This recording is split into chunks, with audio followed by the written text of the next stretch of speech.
presents Club Poker Radio. Une émission tout public, même pour les noobs, les nits et les sharks. Winamax présente Club Poker Radio. Et bien, salut à toutes, salut à tous, c'est comment sur Club Poker Radio en direct. Nous ne sommes pas jeudi, nous sommes mardi, mais je suis en compagnie de mon Chichi. Coucou Chichi, j'ai envie de te demander comment ça va. Écoute, je suis en pleine transition de carrière. J'ai fait mon premier combat de MMA hier. Ouais. J'ai perdu. Alors là, tu l'as fait il y a plus d'une semaine quand même. C'est vrai. Mais ce qui m'arrange, c'est que y a pas de caméra, tu vois, bizarrement. C'est marrant. Je n'y suis pour rien. Comme par hasard, ça marche pas. Il n'y a pas de caméra aujourd'hui. Vous ne verrez pas Chichi avec son masque de lutteur, mexicain. Cette semaine, nous avons le plaisir de recevoir Louis Michaud. Salut Louis. Salut Louis. Ça va ? Bonjour. Ça va, très bien. Eh ben écoute, merci d'être avec nous. Et à côté de toi, c'est Serge Chéchin. Salut Serge. Salut les gars, moi c'est pas Chichi, c'est Chéchin. C'est pas Chichi, mais par contre c'est CH. Ouais, c'est CH. CH, lui c'est SH. Et attention, parce qu'il J'y tiens. Il y tient. Déjà, merci beaucoup d'être avec nous. Il t'aime pas le casque. Il n'a pas duré longtemps. Il n'a pas duré longtemps, mais au moins, c'est bon, t'as essayé. On va faire un petit peu plus connaissance avec vous pour vous découvrir un petit peu. Avant de parler de poker, avant de parler de tout ça, on aime bien parler de la vie, de parler de vos carrières. On veut vous découvrir. On va commencer par toi, Louis. C'est quoi un petit peu, c'est quoi ton histoire ? On parlera de poker plus tard. Pour l'instant, parlons de la vie. C'est quoi l'histoire de Louis ? Vous avez 2 heures. Et comment vous êtes Elle a 60 ans, l'histoire de Louis. Elle a 60 ans. Bon, c'est de faire un peu plus court. Vous n'êtes pas dans les mêmes créneaux d'âge que la semaine dernière, déjà ? C'est vrai que dans la semaine dernière, c'était un peu plus jeune. Ouais. Plus jeune. Après, nous, on aime toutes les tranches d'âge. Non, écoute, moi, j'ai eu une enfance relativement tranquille. T'es d'où, à la base ? Je suis né à Nancy. T'es nancéen, ouais. Ok. Je suis un gars de l'Est, en fait. Je suis né à Nancy, j'ai vécu longtemps dans les secteurs de la sidérurgie et métallurgie, parce que mon père était patron d'industrie. Donc j'ai vécu dans une famille relativement bourgeoise, comme on peut dire. Catéchisme, scoutisme. On a tout fait. Tout le tralala. Communion solennelle, baptême, la totale. Le scout. C'est des bons souvenirs ou pas ? Pas forcément. Non, pas forcément, parce que la messe, c'était le samedi soir, et le samedi soir, il y avait Mystère de l'Ouest. C'est des Mystères de l'Ouest. C'est à l'époque où on avait 3 chaînes. Oui, c'est ça. J'ai connu ça, mais c'était la trilogie du samedi. On avait gagné 3 chaînes. C'est ça. Non, moi, je faisais ça parce qu'il fallait le faire, mais bon, catéchisme avec maman, c'était pas... C'était pas le plus fun, quoi. Non, c'était pas le plus fun. Et tu fais école standard et cursus. Quel cursus ? Cursus normal, comme tous les jeunes à cet âge-là. Beaucoup de sport. Tu faisais quoi comme sport ? Quand j'étais jeune. Ouais. T'avais un sport de prédilection ou tu touches à tout ? Non, je faisais du foot, du tennis de table, du ski, du tennis. Un peu touche à tout, quoi. Du judo. Ok. On était dans un petit village qui s'appelait Gorcy. Donc il y avait quoi, une association multisport mais avec tous les potes de l'école, on faisait tous les sports qui pouvait y avoir. Pendant ce temps-là, ma sœur, elle qui était plutôt studieuse, elle bossait ses cours. Donc je me suis vite éloigné des études entre guillemets. Bon, j'ai passé mon bac quand même. Bon, il m'a fallu 3 fois pour le. Ok. C'est bien, t'es persévérant. L'essentiel, c'est l'arrivée. C'est ça. C'est à cette époque-là, d'ailleurs, que je me suis retrouvé à commencer un petit peu à jouer à droite à gauche. Le poker à ce moment-là ? Presque. Non, c'était d'autres jeux, la belote, etc., le belote de comptoir. Mais tu commences à toucher aux cartes. En fait, on était plus souvent au bar à côté du lycée. Dans un troquet.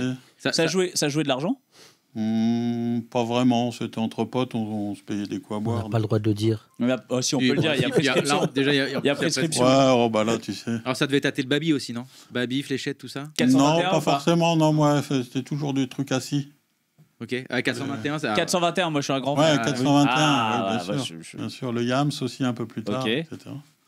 Le Rami, voilà, donc j'ai passé mon bac, j'ai été puni, bien sûr, au bout de 2 ans. J'ai été dans une boîte à bac à Paris, là, du côté de Montry, à l'est de Paris. Et puis ensuite, il a fallu choisir quelque chose à faire, quoi. Et alors, qu'est-ce que ton choix c'est évolue sur quoi? J'ai commencé kiné. J'ai eu mon examen, j'ai commencé kiné 2 mois. Ok. Et puis, j'y allais que le samedi, parce que c'était la séance des massages. Et j'ai été viré à Lille au bout de 2 mois. Parce qu'en fait, j'avais pas été dans les meilleurs au concours. Donc, c'était sur 3 ans au lieu de 2 ans à l'époque. Pour ceux qui n'étaient pas bien classés, ils avaient le droit à l'école privée. Donc, j'ai fait économiser à mes parents un certain nombre d'années d'études. J'ai l'impression que kiné, c'est une bonne voie pour après être top reg. C'est vrai qu'on connaît plusieurs. Il y a pas mal de mecs qui ont été kinés. Mais toi, t'as arrêté. Non, c'est la seule où il faut continuer. C'est l'école de commerce qu'il faut arrêter et kiné, il faut continuer. Voilà, c'est ça. Top reg. Mais moi, j'ai une question. Est-ce qu'il y avait toujours les Mystères de l'Ouest le samedi? Est-ce qu'il y avait toujours Oui, mais en couleur, du coup. C'est passé en couleur. C'est passé en couleur. C'est passé en couleur. Ah, mais... Non.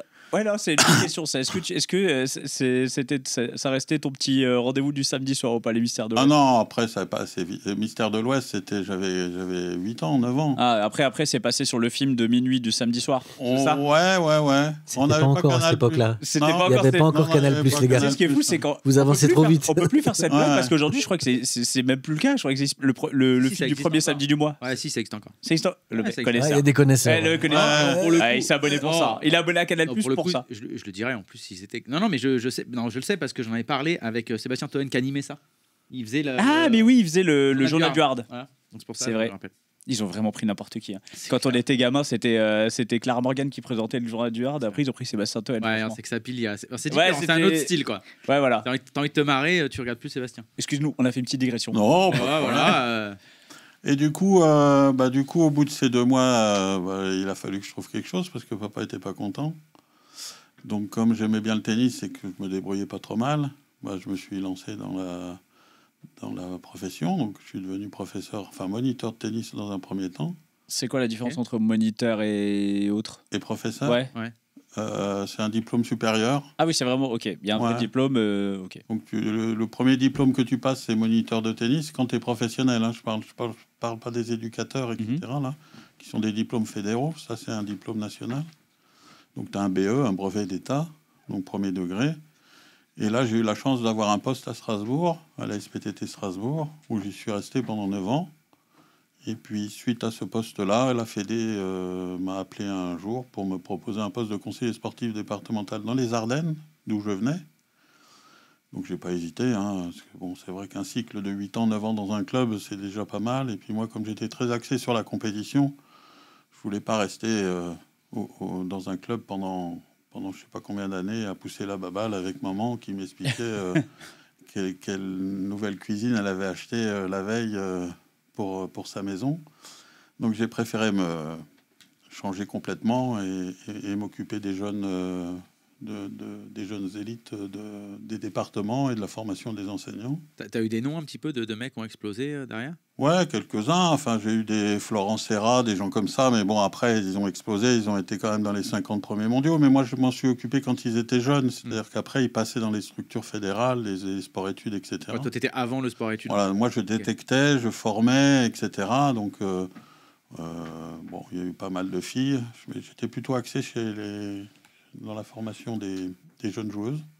Enfin, j'ai eu la chance d'en avoir beaucoup, plus que des garçons.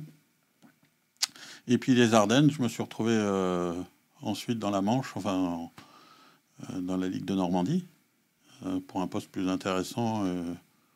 Et puis voilà. Puis après, j'ai eu mes gros soucis de santé qui ont fait que depuis... Ouais, on reviendra là-dessus parce que c'est ma bascule en fait. C'est la bascule dans ta vie. On va en reparler. Toi, de ton côté, Serge, c'est quoi un petit peu ton histoire? Alors mon histoire... Elle débute en 1900 déjà. 1900. Tu veux ma date de naissance, c'est ça? Non, je veux juste ton numéro fiscal. Et... Déjà, on sait qu'il y a l'ITIN dans le passeport déjà. Alors, je suis né en 1972. Ok, 1972. Voilà. Donc, après le parcours de vie, j'ai fait des études plus ou moins... T'es parisien? Non, du tout, je suis mulhousien. Ah, mais tu viens de Mulhouse ou pas? Ouais, je viens de Mulhouse, ouais. Là, t'arrives de Mulhouse, là? Ouais. C'est fou parce que j'ai pris le TGV qui arrive de Mulhouse moi aussi. Ah ouais? Et il avait 2 heures de retard. Non, moi, je suis arrivé à l'heure, alors on n'a pas pris le même train. On n'a pas pris le même. On me rappelle des bons souvenirs, ce petit TGV Mulhouse. Pardon, je digresse encore. C'est un rapport avec le journal du Hard ou pas? Non. Alors, alors, je vais vous donner une anecdote avec le journal de ça qu'on veut. Donc, moi, à partir de 18 ans, j'ai commencé à vendre du spectacle. Et donc, j'ai vendu du spectacle, des défilés de mode, des stripteaseuses et des filles qui faisaient du hard aussi. Donc, j'en ai placé quelques-unes dans les discothèques de l'Est de la France. c'est un peu la gogo danseuse. Voilà, les gogo danseuses, des stripteaseuses et aussi des artistes de variété. Pourquoi je t'ai pas rencontré quand j'étais plus jeune, ça? Et donc, j'ai vendu ces spectacles dans tout l'Est de la France, Mulhouse, Dijon, Dole, Besançon, Strasbourg, Colmar, les Vosges. Et voilà, donc... C'est vrai. Et j'ai fait bosser Julia Chanel. Et Putain, c'est fou, Julia Chanel qui réapparaît sur Instagram. Attends, mais j'avais pas entendu ce nom depuis mes souvenirs, mes beaux souvenirs de 12, 13, 14 ans, tu vois. Une autre, voyons si tu connais Dragixia. Bah c'est plus vieux, ça, Dragixia. C'est un pas nom du un tout, peu... On dirait le mec, tu sais, qui genre, il connaît toutes les actrices. Oh, oui, Dragixia, bien sûr. Soit 82, 83, sa fameuse scène avec le cheval. Non, pas du tout. Donc non. C'était dans les années 90. Ok. Alors, attends, comment tu fais pour on revient un petit peu en arrière avant de basculer Comment tu fais retour arrière, pour la faire cassette, des la cassette. études et après parce pour que là, vendre ça des- va, ça va Non. peut-être on a peut-être des vocations qui vont arriver. Non, ça se passe comment? On en parlait de l'enfance un petit peu de Louis. Toi, ça se passe comment un petit peu ta... Alors moi, les activités, c'était plus axé sur le foot. Et foot, ping-pong, tennis. Ok. Et moi, je voulais être footballeur pro à la base. tu t'entraînais beaucoup, enfin, Je genre... m'entraînais beaucoup. Tu jouais j'avais quel fait je jouais milieu. Ok. 6. 6. Et j'ai joué les plus hauts niveaux régionaux. Et quand j'ai vu que je ne serais pas pro, à 18 ans, j'ai arrêté.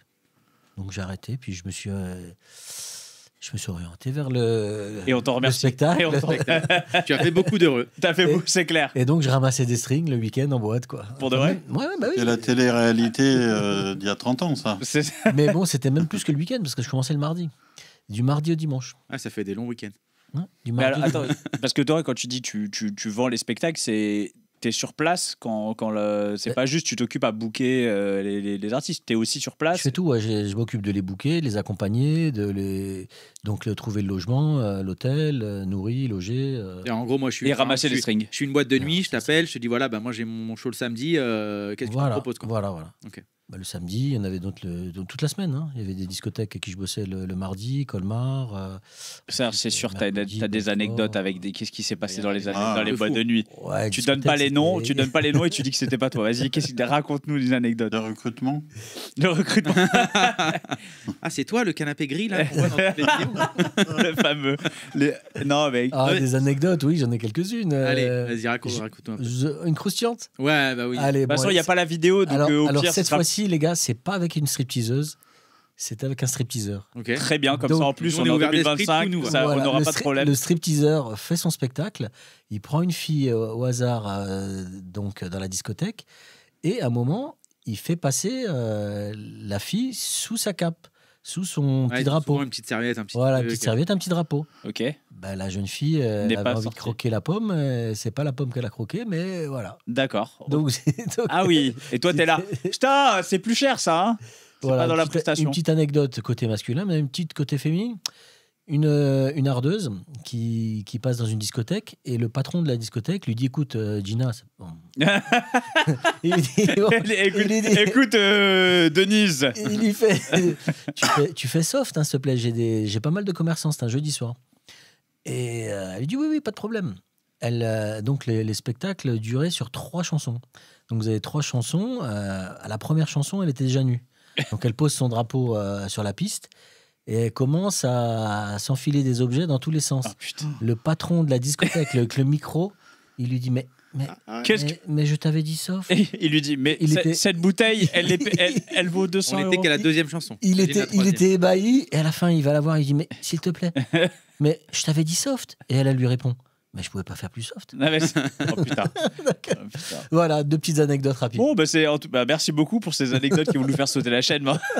Et en plus, t'étais payé pour faire ça. C'est ça quand qui est même fou. génial. Tu m'étonnes que t'as arrêté le foot.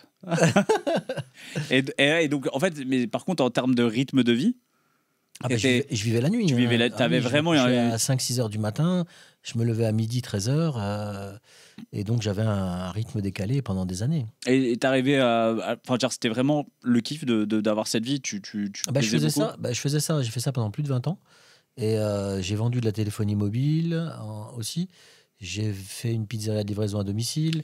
Après, aucun rapport. Les trois n'ont aucun rapport. C'est quoi la rien. Attendez les gars, j'ai pas fini. T'as fait ça en même temps, ouais. En même temps, ouais. En même temps. Ouais, je bossais l'après-midi. Te trompe pas de métier. Hein. Non mais tu t'arrêtes jamais, tu peux pas t'arrêter de bosser en fait. Donc j'avais toujours plusieurs activités en même temps. Et ensuite, j'ai eu un restaurant, j'ai eu un garage automobile, j'ai eu un bar, donc j'ai dirigé des discothèques, j'ai fait toujours de multi-activités. C'est quoi ton kiff? C'était ouvrir des business? C'est ça qui te motivait? d'essayer. J'ai fait plein de trucs, encore d'autres trucs encore, mais bon. Et juste pour une petite question entrepreneuriale, mais on parle toujours des entrepreneurs comme des gens qui plantent. Mais c'est comme ça qu'on apprend, tu vois. On plante on plante et on apprend. C'est quoi tes plus gros échecs? C'est quoi tes plus gros échecs, mais qui t'ont appris quelque chose? T'es la pizzeria. Non. Garage. La table finale à Ribeauvillé. Ça va arriver, ça. Non, mais après, j'ai pas vraiment eu d'échecs. T'as des choses qui marchent moins bien, mais...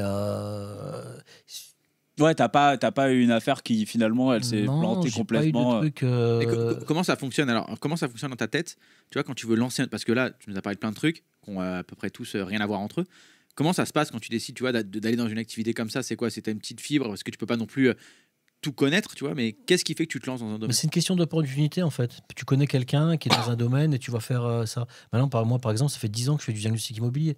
Et la mère de ma fille était notaire, elle me le disait déjà de le faire il y a 20 ans. Je ne l'ai pas écouté. Donc après, j'ai un copain qui bossait là-dedans. Et finalement, je voyais que ça fonctionnait bien et je me suis lancé il y a 10 ans. Mais quand tu arrives, par exemple, tu veux monter une pizzeria, tout ça, t'as pas forcément les bagages techniques pour le faire au début et c'est juste que ça t'intéresse donc tu bouffes tout. Non, mais au départ, le bar, je connaissais beaucoup de monde dans ma ville. Moi, j'ai un réseau dans ma ville, je connais tout le monde. Je suis né dans ma ville, je connais beaucoup de monde et c'est le réseau. Donc j'ai monté un bar avec le réseau, ça faisait du monde. Et je connaissais quelqu'un, un de mes meilleurs amis qui avait un bar, donc j'ai fait la même chose. Ensuite, cet ami-là a eu un restaurant et ce restaurant, il a eu envie de le vendre et il m'a fait un super prix et j'ai demandé à un gars qui était dans la restauration de venir le faire avec moi et ça s'est fait comme ça. C'est toujours des opportunités, ouais. des choses qui se mettent en place. Pareil pour le garage, j'avais un gars qui était dans le domaine, donc il avait la possibilité d'avoir les contacts, donc j'ai fait le garage. Chaque fois des opportunités sur diverses... choses.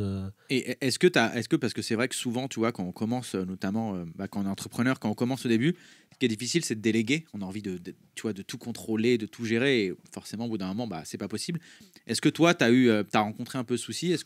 Comment tu fais, tu vois, pour déléguer un petit peu, le faire de la bonne... Pour avoir une vie aussi. Quand tu fais tu es dans quel que soit le domaine que tu exerces, à un moment ou à un autre, si tu veux déléguer, tu as toujours quelques tracas, quelques soucis.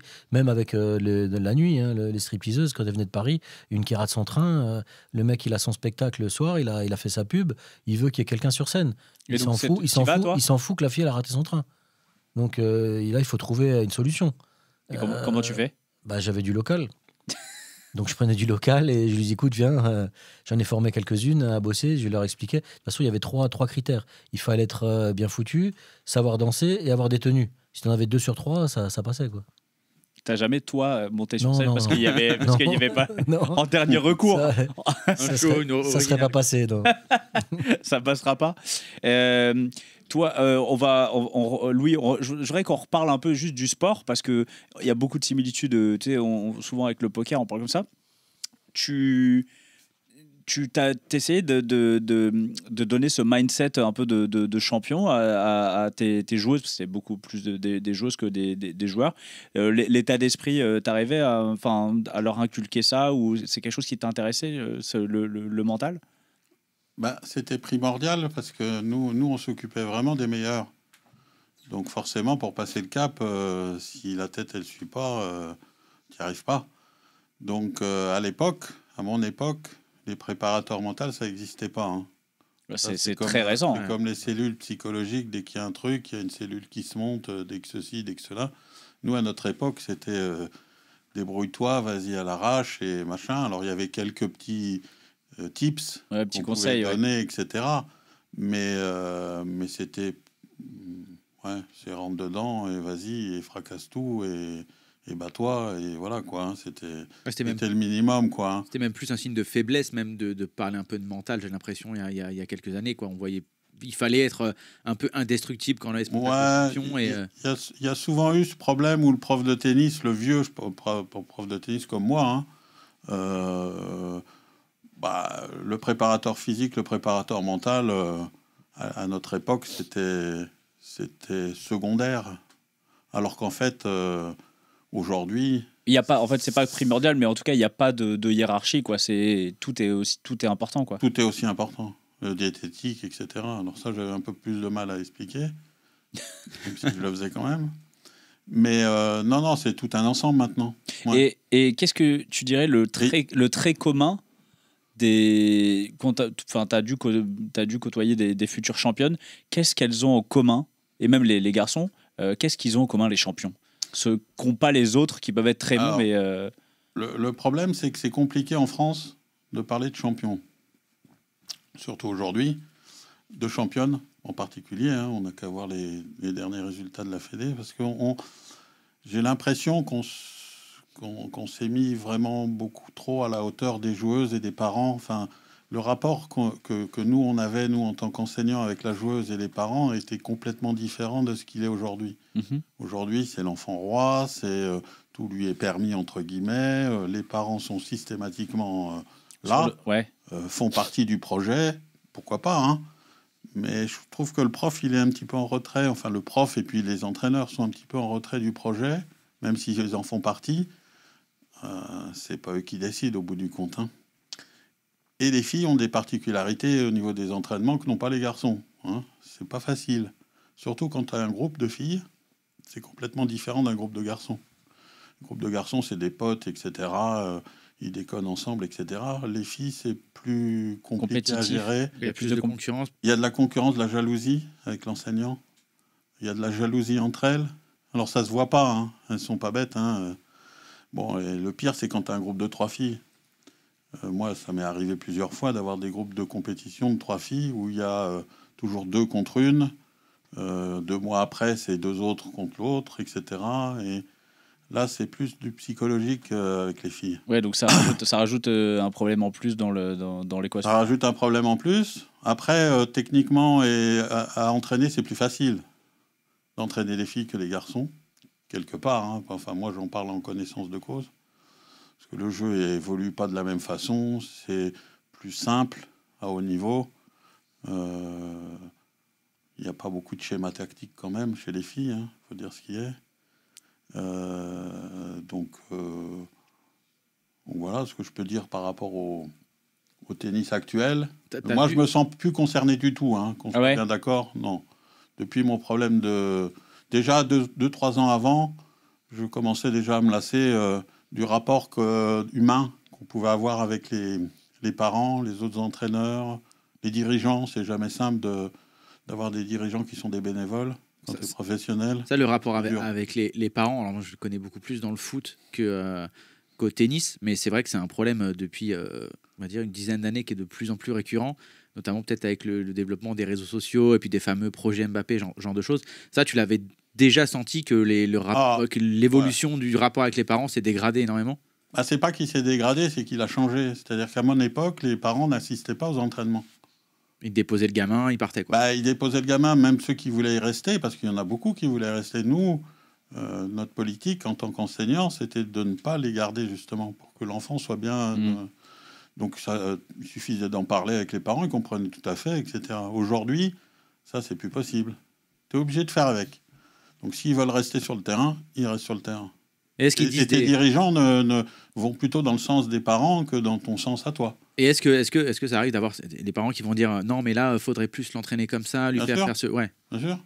Parce qu'ils ont vu des trucs à droite à gauche. Moi, j'ai assisté à des réunions de ligue où des parents étaient là et on commençait à dire moi, j'accompagne ma fille dans les tournois parce que j'ai pas confiance en vous, vous êtes tous des pédophiles. Ah ouais, c'est sympa ça. Bon. Bonne ambiance, quoi. Il a fallu juste que je lui explique qu'à l'école, quand elle allait à l'école, il y avait aussi des instituts qui étaient dans ces cas-là, qui pouvaient être aussi. Et pourtant, elle laissait ses enfants avec les instituts. Et quand elle allait au catéchisme le matin, le mercredi matin... C'est compliqué déjà là. Peut-être que, etc. Enfin, tu vois, Bon. Alors quand tu vois, quand tu as affaire à ce genre de personnes, à un moment donné, tu dis bon. Bon, tu t'es lassé quoi. Ouais. Non, je me suis lassé. Ouais, je me suis lassé parce que non, ça me convenait plus. La façon d'enseigner me convenait plus. Ok. Aujourd'hui, on n'apprend pas à jouer au tennis. On occupe les enfants pour qu'ils gardent la licence et qu'ils continuent à rester dans le club. Mais on leur apprend pas. On leur apprend plus. Il faut surtout pas les brusquer quoi. Non. Ouais. Non. Avant qu'on parle, on va rentrer dans le vif du sujet du poker. On va vite fait évoquer donc ce tournant dans ta vie. Tu as eu un problème au rein, c'est ça? Ouais, c'est ça. T'as subi une greffe. Ouais, en rentrant, en fait, j'étais avec des amis en Espagne. Ça faisait déjà 6-7 mois que je me sentais pas bien. Ou dès que je mangeais quelque chose, j'avais une anémie. Je rendais le...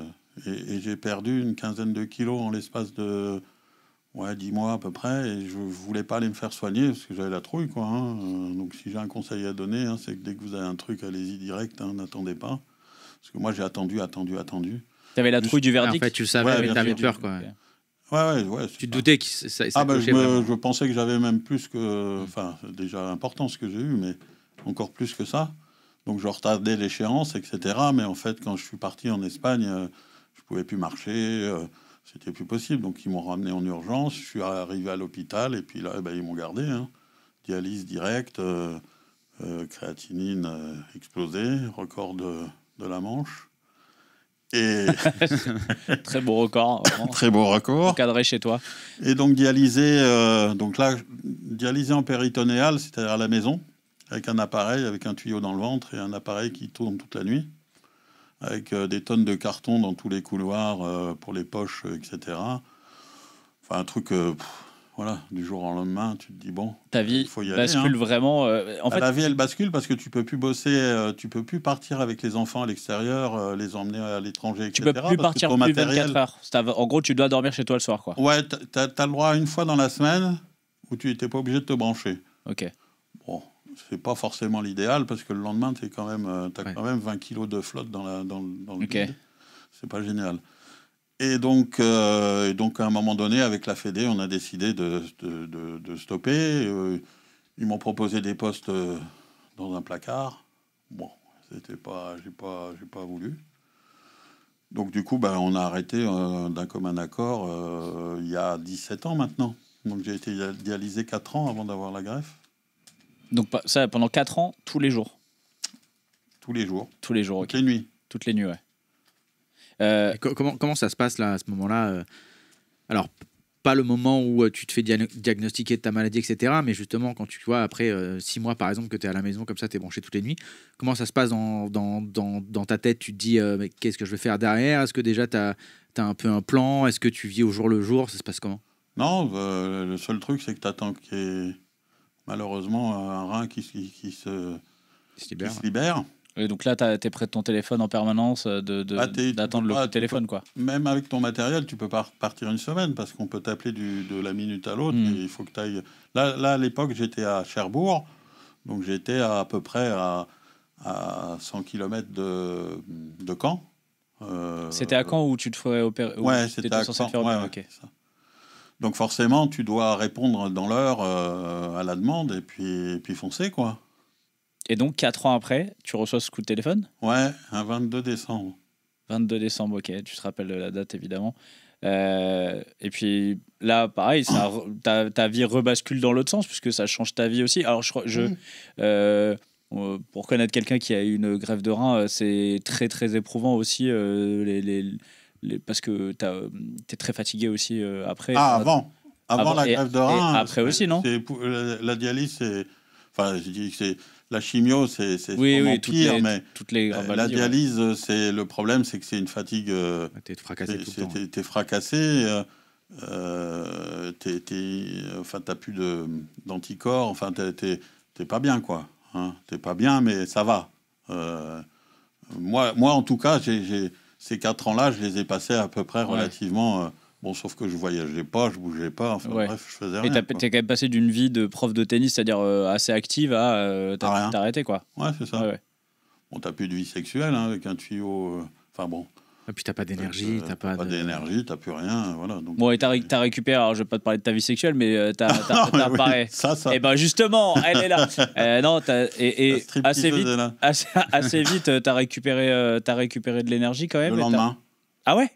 Le lendemain de la greffe? Ouais. Ah bah j'étais tout blanc avant, je suis devenu tout rose comme une peau de bébé. Hein. Moi j'ai des amis qui connaissent, hein, qui sont venus voir le lendemain, enfin le surlendemain, avec leur déguisement là pour les problèmes de transmission, stérilité, que ça soit etc. stérile.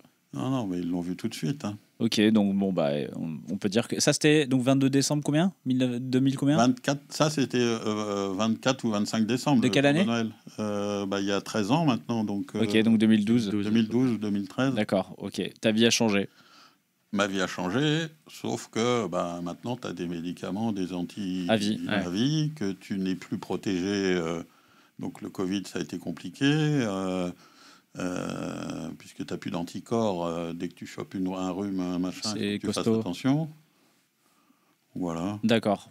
Okay. Bon, après, le reste, je fais comme si tout allait bien et tout va bien. Alors, petite question juste en passant, mais tu dois faire attention avec tes anticorps, tout ça. Le poker, on sait que les cartes, les jetons, on est sur quelque chose de bien plein de bactéries. Je pense que si on regardait au microscope les cartes ou les jetons, ça serait on aurait peur. On va pas le savoir. Comment tu fais tu es en permanence en train de mettre du produit Non, ça se passe. Pour l'instant, j'ai jamais eu de problème. Je fais pas spécialement attention, mais bon, j'ai une corpulence qui fait que je dois être un petit peu plus. Si je dois avoir eu une bonne étoile. Une bonne étoile avec un rein solide, parce que j'en ai fait voir quand même. D'accord. Mais après, c'est vrai que le poker, on en parle souvent, et même en plus, les tournois, quoi. T'es là, on croise énormément de personnes et tout. C'est la fatigue surtout. Moi, je pense qu'ils se lavent les mains avant d'aller faire pipi, c'est tout. Oui, comme tout le monde. Ouais, non, pas comme tout le monde. Alors, moi, je peux te dire que quand je vais des tournois, je vais à la pause pipi, je vois pas tout le monde se laver les mains. Toi, je suis d'accord. Toi, tu rêves, c'est clair, hein, franchement. Et tu sais que les gens, ils oublient une chose, c'est que c'est avant. Bah oui, c'est avant. C'est ça, ce que je dis. Moi, c'est un truc qu'il faut après, faire. Après, ça sert à rien, sauf si tu manges des cacahuètes. C'est ce que je dis, il faut le faire avant. C'est avant. Moi, ça jamais. Moi, je fais avant et après, mais c'est vrai que c'est avant, il faut se laver les mains. Moi, je fais avant, après, je fais pendant aussi. Serge, on va parler on va parler de ta découverte du poker. Franchement, avec une vie comme la tienne, il y a eu un moment où toi, t'as découvert le poker fermé dans un bar. C'est pas possible. Pas du tout. Putain, mais c'est pas possible. Moi, j'ai découvert le poker vraiment par hasard. Alors déjà, je jouais au rami en famille. Ok. Et donc on joue Rami sec ou ouais. Okay. Attends, il y a le gin rami et non, le gin rami c'est autre chose. Gin rami, tu jouais juste au rami. Non, Adil Rami c'est un jour de foot. Le gin rami c'était le jeu de Stuanga. Oui, c'est ça. Donc on jouait le dimanche en famille. Et un jour, c'était en 2008 je crois, je vais voir un pote qui avait un bar et il me dit je vais jouer au poker avec des copains. Je dis mais viens, on va boire un verre, laisse tomber le poker. C'est quoi ce jeu? Et je dis ouais viens. Il me dit non, je vais jouer avec des amis, c'est prévu, t'as qu'à venir si tu veux, je te montre comment on joue. Pour moi le poker c'est de la chance. Il me dit je t'explique. Alors il y avait une télé dans le bar, moi j'ai la télé, puis il m'expliquait une paire, deux paires, brelan. Moi dans ma tête je me disais qu'est-ce qu'il me raconte, de toute façon le poker c'est de la chance. J'écoutais pas ce qu'il me racontait. Et je suis allé avec lui jouer avec des potes. T'as gagné? Pas du tout. Et j'ai pensé ça aussi. Donc la partie se déroule, je reçois 2 cartes. Et pour moi, le poker, c'est de la chance. C'est 5 tapis. Déjà, c'est 5 cartes. Tu dis, mais pourquoi j'en ai que 2? Non, c'était 2. Oui, mais tu sais, l'image qu'on avait du poker avant, c'était quand même le poker fermé. Et donc, je reçois 2 cartes. Pour moi, c'est de la chance. Le mec, il relance. Moi, je fais tapis. J'ai valet 6. C'est bien, non? Tu te rappelles de ta première main? Valet 6. Donc, je fais tapis et je perds. Le gars, il a les as. Bon. Donc, j'attends que la partie se finisse. Il me dit, on en fait une autre. Tu veux rejouer? Bah, ouais. Tu m'étonnes qu'il te demandait ça. Ouais, je veux rejouer. Et puis, pareil, je reçois de nouveau 2 cartes. Bah, tapis. Bah, je perds de nouveau.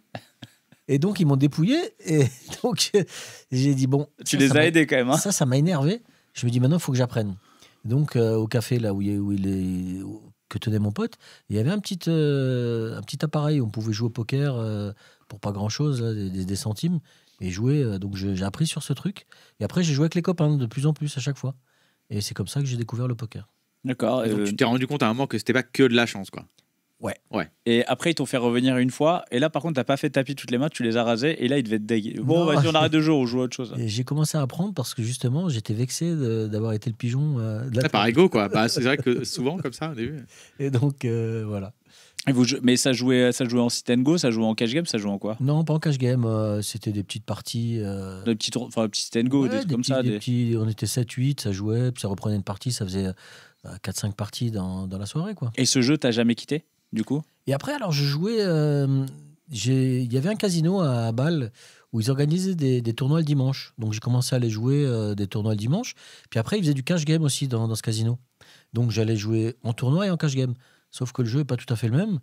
Et en cash game, je me faisais plumer. Et en tournoi, j'ai réussi à faire quelques petits trucs. Et puis, j'ai découvert les tournois. J'ai commencé à jouer un petit peu de temps en temps. Mais comme j'avais pas trop de temps libre.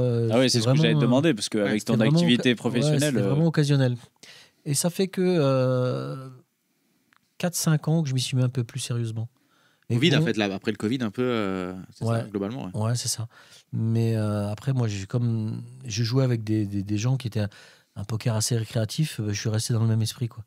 Donc j'ai un peu un poker récréatif. Poker de fête. Le poker est une fête. Et donc, moi, j'aime bien m'amuser. J'arrive pas à attendre trop longtemps sans jouer. Donc, oui, on a vu quelques mains. Je vais jouer quelques mains quand même. Quelques, ouais, au pluriel. Et tu jouais un peu sur Internet? Je jouais un peu sur Internet, mais surtout pour les qualifications. Je me suis qualifié déjà pour Paris, j'avais pris le ticket pour l'EPT. Je m'étais qualifié pour l'EPT de Prague 2 années de suite en ligne. Tu peux dire Poker Stars. Voilà. Tu peux le dire, il n'y a pas de problème. Donc, oui, c'est ça. Et donc, ça m'a... Paris, non, j'ai rien fait, mais sur Prague 2 fois, ça m'a permis de faire 55e et 13e sur les 2 fois où je me suis qualifié. Donc, c'était pas mal. J'étais content. Enfin, content, oui et non. On vibre. 13e d'un EPT. 13e, on commence à bien vibrer en 2000. Hein. Sauf qu'à 16 joueurs left, je suis 2e en jeton et que j'arrive à finir que 13. Donc là, c'est là où est le problème. T'es là pour raconter. Si tu as besoin, si tu veux en parler, c'est le moment. Alors, est-ce que c'est cette fois de 13e, c'est là où il y a ce fameux bluff avec 8 et 9 de carreau? 7 et 8 de carreau, 8 et 9 de carreau. 7 et 8 de carreau. C'est ça, ouais. C'est celui-là? C'est le premier coup que je joue contre l'autre Français à table et où je suis en bluff sur. Ah, raconte-nous celui-là parce qu'il est magnifique. Vous pouvez le trouver sur, je crois que sur YouTube. Je crois que c'est mis en charte. Commenté par Benny et You. Ouais. Déjà, la veille, je bois des verres avec Benny et You, on rigole. Et il dit, ça serait vraiment bien que tu sois en tape télé parce qu'ils connaissent un peu mon jeu, ils savent que je suis un peu... Ça va leur faire de l'action, ouais. Ils savent que pour les commentaires, c'est peut-être mon profil. Ils savent que j'ai le bon profil, quoi. Et il s'avère que le lendemain, je suis en tape télé, quoi. Donc, on est 16 joueurs. Et donc, après, ça commence. Et là, ouais, j'ai cette fameuse main où je relance. Et le Français me... Tout 3 bêtes. Voilà. Et là, je paye. Je paye et le flop. Non, attends, non, c'est toi qui 3 bêtes. C'est toi, lui, il te 4 bêtes, lui. Ah, c'est possible. Donc toi, lui, il relance. Toi, tu relances, lui, il te 4 bêtes, il a As-Roi. Exact. Et tu payes. Et je paye. Mais t'es en position, je crois que t'es en position. C'est ça, oui, t'es en position sur lui. Voilà. Et le flop, il y a une dame et. C'est dame. Dame 10, 7, je crois. Ou dame non, il fait pas de paire. Il a pas de paire, pas de gutshot. Il a vraiment genre. Dame, dame 10, dame 2, 10 5, alors. Ouais, dame 10. Ouais, quelque chose comme ça. Et donc. Vraiment pas ton flop, quoi. Non, pas mon flop. Mais pas trop le sien non plus, finalement. Et le sien. Donc le sien, sur ce coup-là, je crois de mémoire que lui check. Ouais, il check, ouais. Check, tu bêtes. Et là, il check, mais déjà là, qu'est-ce qui se passe dans ta tête? Et tu dis, ok, mon gars, t'as checké, ça y est, c'est parti là. Et lui, bon, je sais que c'est un joueur de cash game. Donc un joueur de cash game, il va tendance de toute façon à checker sa main s'il a touché. Mais là, bon, je mise. Et là, il hésite. Il hésite et je vois qu'il est plus ou moins quand même hésitant. Tant qu'il n'est pas à l'aise, quoi. Ouais, qu'il n'est pas à l'aise. Et il paye. Et donc, quand la turn vient avec ses nouveaux... doublette de la dame, je me dis, c'est bon. Là, elle est pour moi, celle-là, il a pas de... Elle est bien pour moi. Tu dis avec une dame, il aurait moins hésité, il aurait voilà, été... il check à nouveau. Et là, je lui mets un barrel de 500 000, je crois. Je lui mets énorme. Mais le pot, il est énorme. Et donc là, il compte ses jetons. Il voit qu'il a encore de quoi tenir. Et puis, il se dit, bon, bah, je vais laisser tomber, quoi. Et tu lui show? Non. Non, je crois pas. Bon, de toute façon, il va le voir une demi-heure plus tard. Ouais, il me semble pas. Ouais. Tu shootes de temps en temps? C'est ton style ou pas? Ouais, ou de temps pas en trop temps. Ouais, t'aimes bien? Ouais. Un peu titiller. Ouais, de temps en temps. Ah, Quoi? Et Louis, qu'est-ce qu'il y a, Louis? Louis, dis-nous tout. Oui, il est chaud. Parce qu'on s'est joué pas mal. Vous êtes justement notamment joué à Ribeauvillé. Ouais. Vous avez fait 1 et 3. Vous connaissiez avant? Non. Pas du tout. Vous connaissiez Non. Alors ça forge l'amitié de faire 1 et 3 quand même. Non mais c'est vrai, Non, des fois- c'était en fait, sympa. on Ouais, passe, c'est on sympa, passe bah. du temps ensemble hein, quand on fait une table finale. Non, c'est bien parce qu'en plus, Ah, Louis, le D1, je vais un peu marcher dessus. ouais, lui a bien touché au D1 et il gagnait Non. Il y en a qui Il a bien joué. Il a bien joué. Ouais, il a bien châté. Ouais, tu vois, c'est- tout. Il gagnait tout. Mais par contre, ce que je veux dire, c'est qu'il a su plus tard, donc bien attendre et bien Changer de vitesse, tu veux dire? changer de ouais. vitesse et Ouais.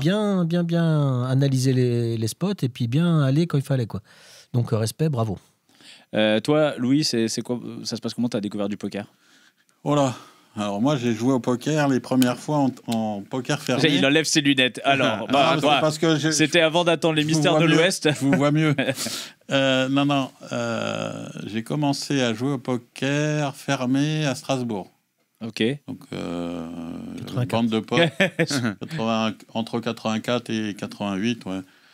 En fait, C'est il y avait un beau delta. un club de tennis, un petit club de tennis pas loin de Strasbourg, où il y avait un pote à moi qui jouait là-haut et qui m'a proposé un jour, un samedi en fin d'après-midi, de venir taper le carton avec les gens du club, avec 4-5 personnes. On faisait et c'est surtout, moi, ce qui m'a plu la première fois, c'est qu'on a joué avec des billets Sur la table. sur la table. Ah ouais, ça, pas c'est de jetons, quoi. À la High Stakes Poker. Ah non, ça. pas de jetons. Ah, Ça, que c'est des les- billets. Que des billets. Ah ouais, Les ça va vrais être par- un les peu- vrais- les Ouais, vrais mais ça va être un parties, peu plus chiant, ça, non? Comment tu. Il faut Non, des non, pièces. mais attends, quand je dis des billets, pas des vrais billets, mais des billets, tu sais, des plaques avec. Il n'y avait pas de jetons à l'époque, c'était des plaques, Ah, ok, des t'avais plaques des plaques de 500 francs, D'accord, 200 ok. Les plaques francs, de machin, casino, etc. ouais. Non, pas des billets. Ah, je billets. pensais que c'était avec les liasses de billets. Moi Moi, aussi, quand je je pensais que pensais c'était les liasses. liasses, là, tiens, à Ah, payer. non, parce que- Et donc, on a joué comme ça, on jouait assez régulièrement les samedis après-midi, etc. Ça joue en cash game, du coup. Oui, ça jouait. Ça oui, Tu ça pouvais jouer, ouais. tu jouais en cash game. Je sais pas si le poker fermé se faisait en tournoi. Il y en a eu. Il y a eu Il y a eu des des tournois ouais. de 5 card draw, mais. Ouais, je pense que Ça, c'était c'est plutôt rare. du cash game. Ouais. Et t'as été piqué tout de suite? Bah, dès que c'était une question d'argent, moi, oui, Ah, ok. ouais, bah oui, tu sais, fallait qu'il y ait un enjeu. De toute façon, les allumettes et tout ça, c'était pas pour moi. Hein. Ouais, donc ça jouait évidemment Voilà. en francs. Et puis ensuite, non, après, ça a mis du temps avant que je me mette vraiment au Hold'em. Il a fallu que j'attende. Bah, il a d'être fallu que le Hold'em soit inventé déjà. Oui. Donc il a fallu Aussi. attendre quelques années. Ouais. Et donc, c'est quand je suis arrivé dans la Manche, en fait, où je me suis retrouvé à aller jouer de temps en temps à Cabourg, casino de Cabourg. Et puis là, c'était du cash. Ça me plaisait pas trop. Je n'aimais pas trop déjà faire la route, perdre de l'argent et rentrer. Ouais, c'est perdre quand même pas. Parce que Ouais, faire de c'est- la route, tu rentres tes blindax. Ouais, c'est bien, clair. mais- Ouais, mais bon, c'était sûr que j'allais perdre de l'argent de toute façon. Puis le cash game, de toute façon, ça n'a jamais été ma tasse de thé, comme le poker online. Pourquoi? Parce que moins de patience. Enfin, tu peux pas moins. Enfin, la patience en tournoi, c'est plus une de tes qualités. Moi, j'aime bien ou- les week-ends, la longueur. Enfin, ça me dérange. Tu T'as vois, bien dire, je pars pour le week-end. Ouais, c'est ce ça. truc, Ouais. Cash game, puis c'est pas la même partir façon. pour le- comme tu peux partir pour le week-end c'est aussi, hein. Pas du tout la même façon. Ouais, il y a de moins de jouer. créativité. Ah, Non, moi, c'est pas vrai. je Moi, critique pas les joueurs de cash game qui n'arrêtent pas de critiquer les joueurs de tournoi. Non, c'est fini ça. C'était avant. Non, C'était avant et c'était chichi. Maintenant qu'ils jouent en MTT. Ça existe encore. Non, je les critique toujours. Mais je respecte à partir du moment où on vient pas me faire de remarques, je respecte. Il n'y a pas de problème. Bon, après, quand on commence à faire des remarques sur les tournois et le cash game, là, je réponds. Mais gentiment, bien sûr. Bah, c'est vrai qu'il y a toujours un peu ces deux écoles qui un peu s'affrontent, mais il y a beaucoup plus de joueurs, je trouve, qui font la transition joueur de cash qui passe en tournoi que l'inverse. ouais. L'inverse est assez rare. Il y en a, mais c'est plutôt très rare. Ouais. Quoi. En général, c'est le joueur de cash qui a envie d'un peu de reconnaissance et a envie Ouais. d'un trophée, Et le joueur de cash qui a goûté un peu à un deep run, qui a goûté à cette adrénaline qu'on n'a pas en cash, enfin qu'elle est un peu, non, on l'a pas. Tu l'as quand tu shottes. Tu l'as quand tu shottes, quand mais tu shottes et c'est quand pas la même tension. C'est vrai que Ouais. tu prends un tournoi, même un tournoi où il n'y a rien à gagner en soi, mais juste deep run, c'est un kiff, quoi. Ouais. Et ça, tu l'as moins quand tu as cette récurrence un peu plus classique. Pour ça que créatif, je suis pas d'accord, mais c'est vrai que c'est plus routinier. Le cash game, c'est routinier. Ouais. Et donc ça, c'était pas pour toi. Ouais. Non, c'était pas pour moi. Donc après, il y a eu les tournois de Deauville et de Trouville, les boucheries du vendredi soir où tu mettais 100 balles, tu avais 2000 jetons, hein, ou 3000 jetons. Faut bien commencer. Hein. Et c'était rebuy illimité pendant 1 heure. De Ça, double add-on, des vraies trucs là qui boucheries, ouais, je me n'existent plus rappelle. d'ailleurs maintenant dans les structures, mais des vraies boucheries, quoi. Ah ouais. Et les mecs, ils y allaient, ils se levaient, ils s'asseyaient, tapis, il y avait 4 tapis en même temps, etc. Ouais. C'était style Il y avait Survivor avec les 3 premiers qui touchaient la même somme. Donc Ah, là, ok. des lignes de mob avec ces trucs-là, j'en ai une à l'appel. À Cabourg, pareil, le dimanche, il y avait toujours un tournoi avec le restauration offert, etc. C'était sympa. Après, ça a changé, maintenant, ça a évolué. Maintenant, il n'y a plus de restauration, on ne t'accueille pas de la même façon. Enfin bref, c'est autre chose. Ça a un petit peu changé. Et les gros tournois, tous les deux, vous y avez. C'est quoi vos premiers faits d'armes dans des gros tournois? Parce que passer de partir entre amis à aller commencer à jouer des buy-in même à 1000 €, tu vois, on commence à changer un peu de ligue. Ça a été progressif quand même. Hein. Moi, les premières lignes d'Unmob, ça doit être 2011. Donc, j'étais pas encore greffé. J'avais fait deux résultats de suite au Barrière Poker Tour à l'époque. Ouais, Barrière Poker Tour. Non, pas le Barrière, le Partouche. Partouche le Poker Tour, ok. PPT. Où j'avais fait Saint-Amand et puis Forges-les-Eaux, où j'avais fait 7e à chaque fois. C'était les tournois 700, non, à 1000. Non, même pas, c'était 500. Ah, ok. 550, Et il y avait une qualif pour la finale du Ouais, c'est ça. Partouche Poker c'est Tour ça. qui était à 7000 €, je crois. Ouais. je crois que un peu plus. Et Ah puis ouais après, Je l'ai fait, je me suis qualifié 2 fois, pardon, excuse-moi de te couper. Ouais. Il était un peu plus que 7000. Il était cher. Ouais, je C'était voudrais un vous 7000, dire. je crois. Non, 7000. c'était il était cher. 8000 peut-être 8000. Ouais, Ouais, c'est ça. J'avais fait 2 fois la qualification pour le partouche et je me suis qualifié. Et il y en a une où j'ai sauté à, je crois, 15 ou 20 des payés. J'étais vraiment déçu. Mais- C'était un tournoi magnifique. Ouais. Et en énorme. plus, l'endroit était trop cool. Enfin, c'était à Cannes. à super. Cannes, hein. ouais. Ouais. Bah, il y avait les ricains qui débarquaient. Hein. Et il y avait Andy qui et il y avait venait, les Ricains qui Antonius. débarquaient. Ouais. Ouais, Vanessa C'est vraiment- Selb a gagné une année.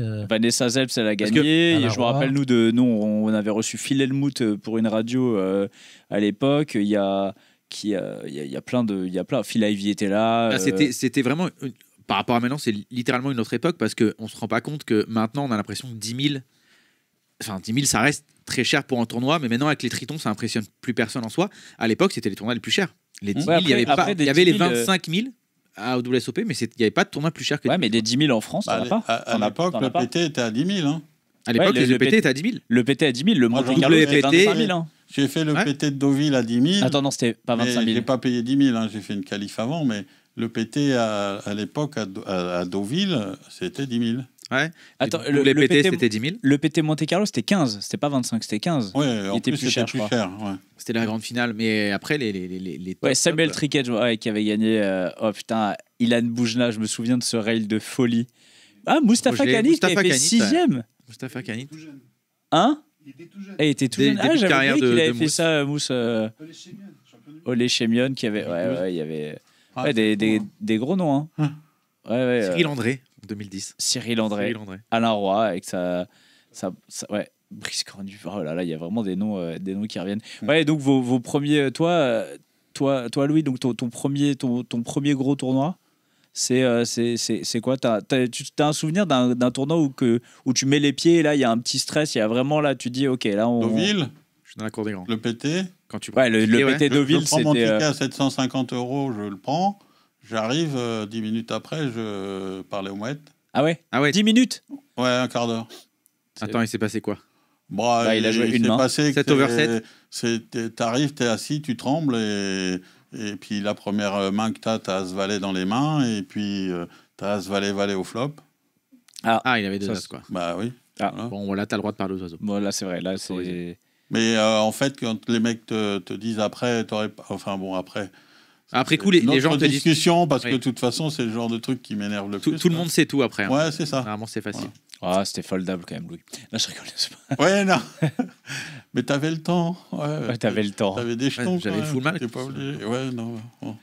Toi, Serge, tu te rappelles de ton premier Mais gros je crois tournoi? que c'est le même que c'est pareil. J'avais fait qualif pour le PT Deauville Et après, et peut-être qu'avant ça, c'était les partouches. Je sais pas si c'est d'abord les partouches ou le Deauville. Et c'était les plus gros que j'avais fait par qualification ou que j'avais pu jouer. Tu te rappelles de les sensations là quand tu t'assois dans un premier vrai tournoi un premier tournoi où déjà il y a un enjeu monétaire à la fin assez important. Tu penses pas au début, mais alors oui, mais moi j'ai jamais été un joueur serré. Donc que le tournoi il soit à 500 ou qu'il soit à 8000, je joue de la même manière, quoi. T'aimes mettre la pression ? Voilà, j'aime mettre la pression, attaquer. Donc soit ça passe, soit ça casse. Donc soit je fais beaucoup de jetons au début et après je dois gérer et redescendre un petit peu pour jouer un peu moins de main.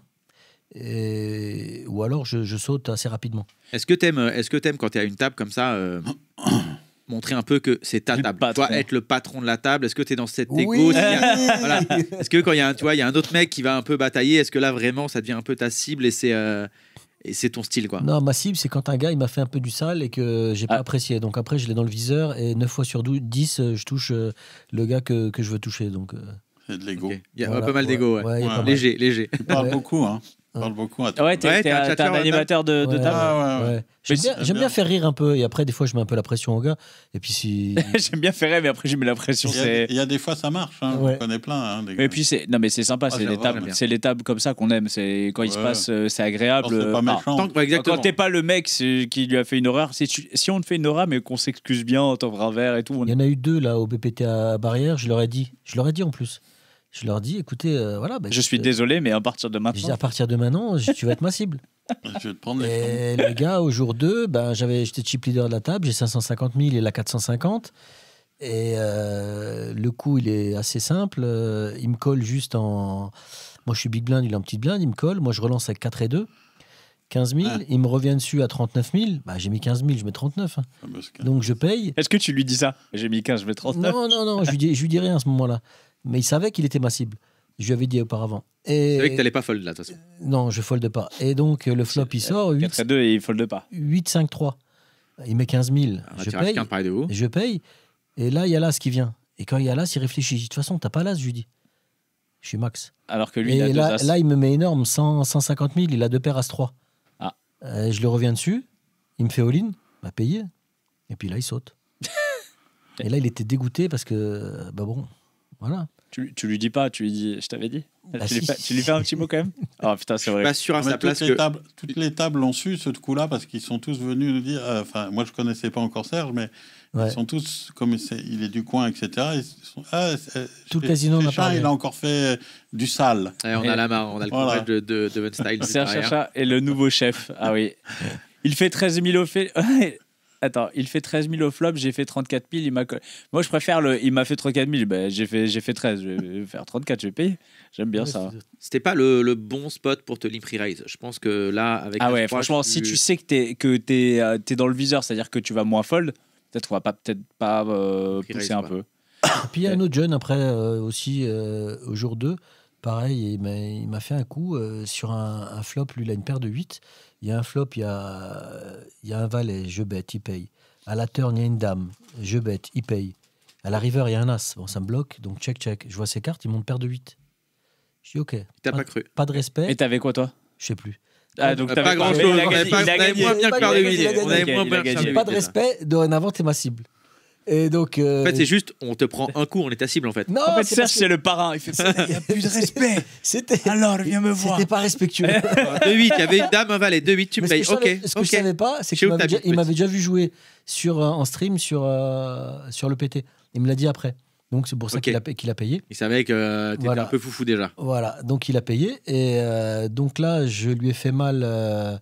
Sur un coup. Dans les vestiaires. Dans les toilettes. Très, très mal. Et après, le jour d'après, au jour 3, parce qu'il était encore là, à ma table. Et là, je lui ai fait très mal au jour 3, sur un gros coup, où je lui ai fait perdre les 3/4 de son stack. Et après, je le sors, je le finis. Donc, je lui dis, tu vois, tout ça à cause d'une paire de 8. Le viseur. T'aurais foldé. En fait, tu sais, il sait pas, il y a les reverse implied. En fait, tu payes, tu gagnes, mais en fait, t'as perdu. T'as perdu le tournoi. Donc voilà. Mais bon, après, c'est à double tranchant. C'est sûr que c'est. Ça passe pas à tous les coups. Ça passe pas à tous les coups, mais 9 fois sur 10. 9 fois sur 10. Tu te rappelles de la fois sur 10 où c'est pas passé? Ouais. Raconte la fois sur 10. J'ai un gars où j'ai As-Roi, il a As-Dame. Il me croit pas, justement. Et donc, il ouvre au bouton, je lui reviens dessus, il me fait all-in, je lui colle instantanément. J'ai As-Roi et la As-Dame, et River, la Dame. Et je sors 13e, je crois que c'était un DSO, un truc comme ça. Bon, après ça, pour le coup, c'est. Là, c'est pas passé. Ouais, c'est pas passé, mais c'est pas passé. C'est les cartes qu'on parlait là, pour le Ouais. coup. Avant de parler du PPT Rébeauvillé, t'as fait pas mal de deep run, notamment un deep run sur le main event. À Vegas, ouais. Ouais, celui-là, il doit faire vibrer quand même. Alors celui-là, c'est super parce qu'au départ, ça se passe très bien.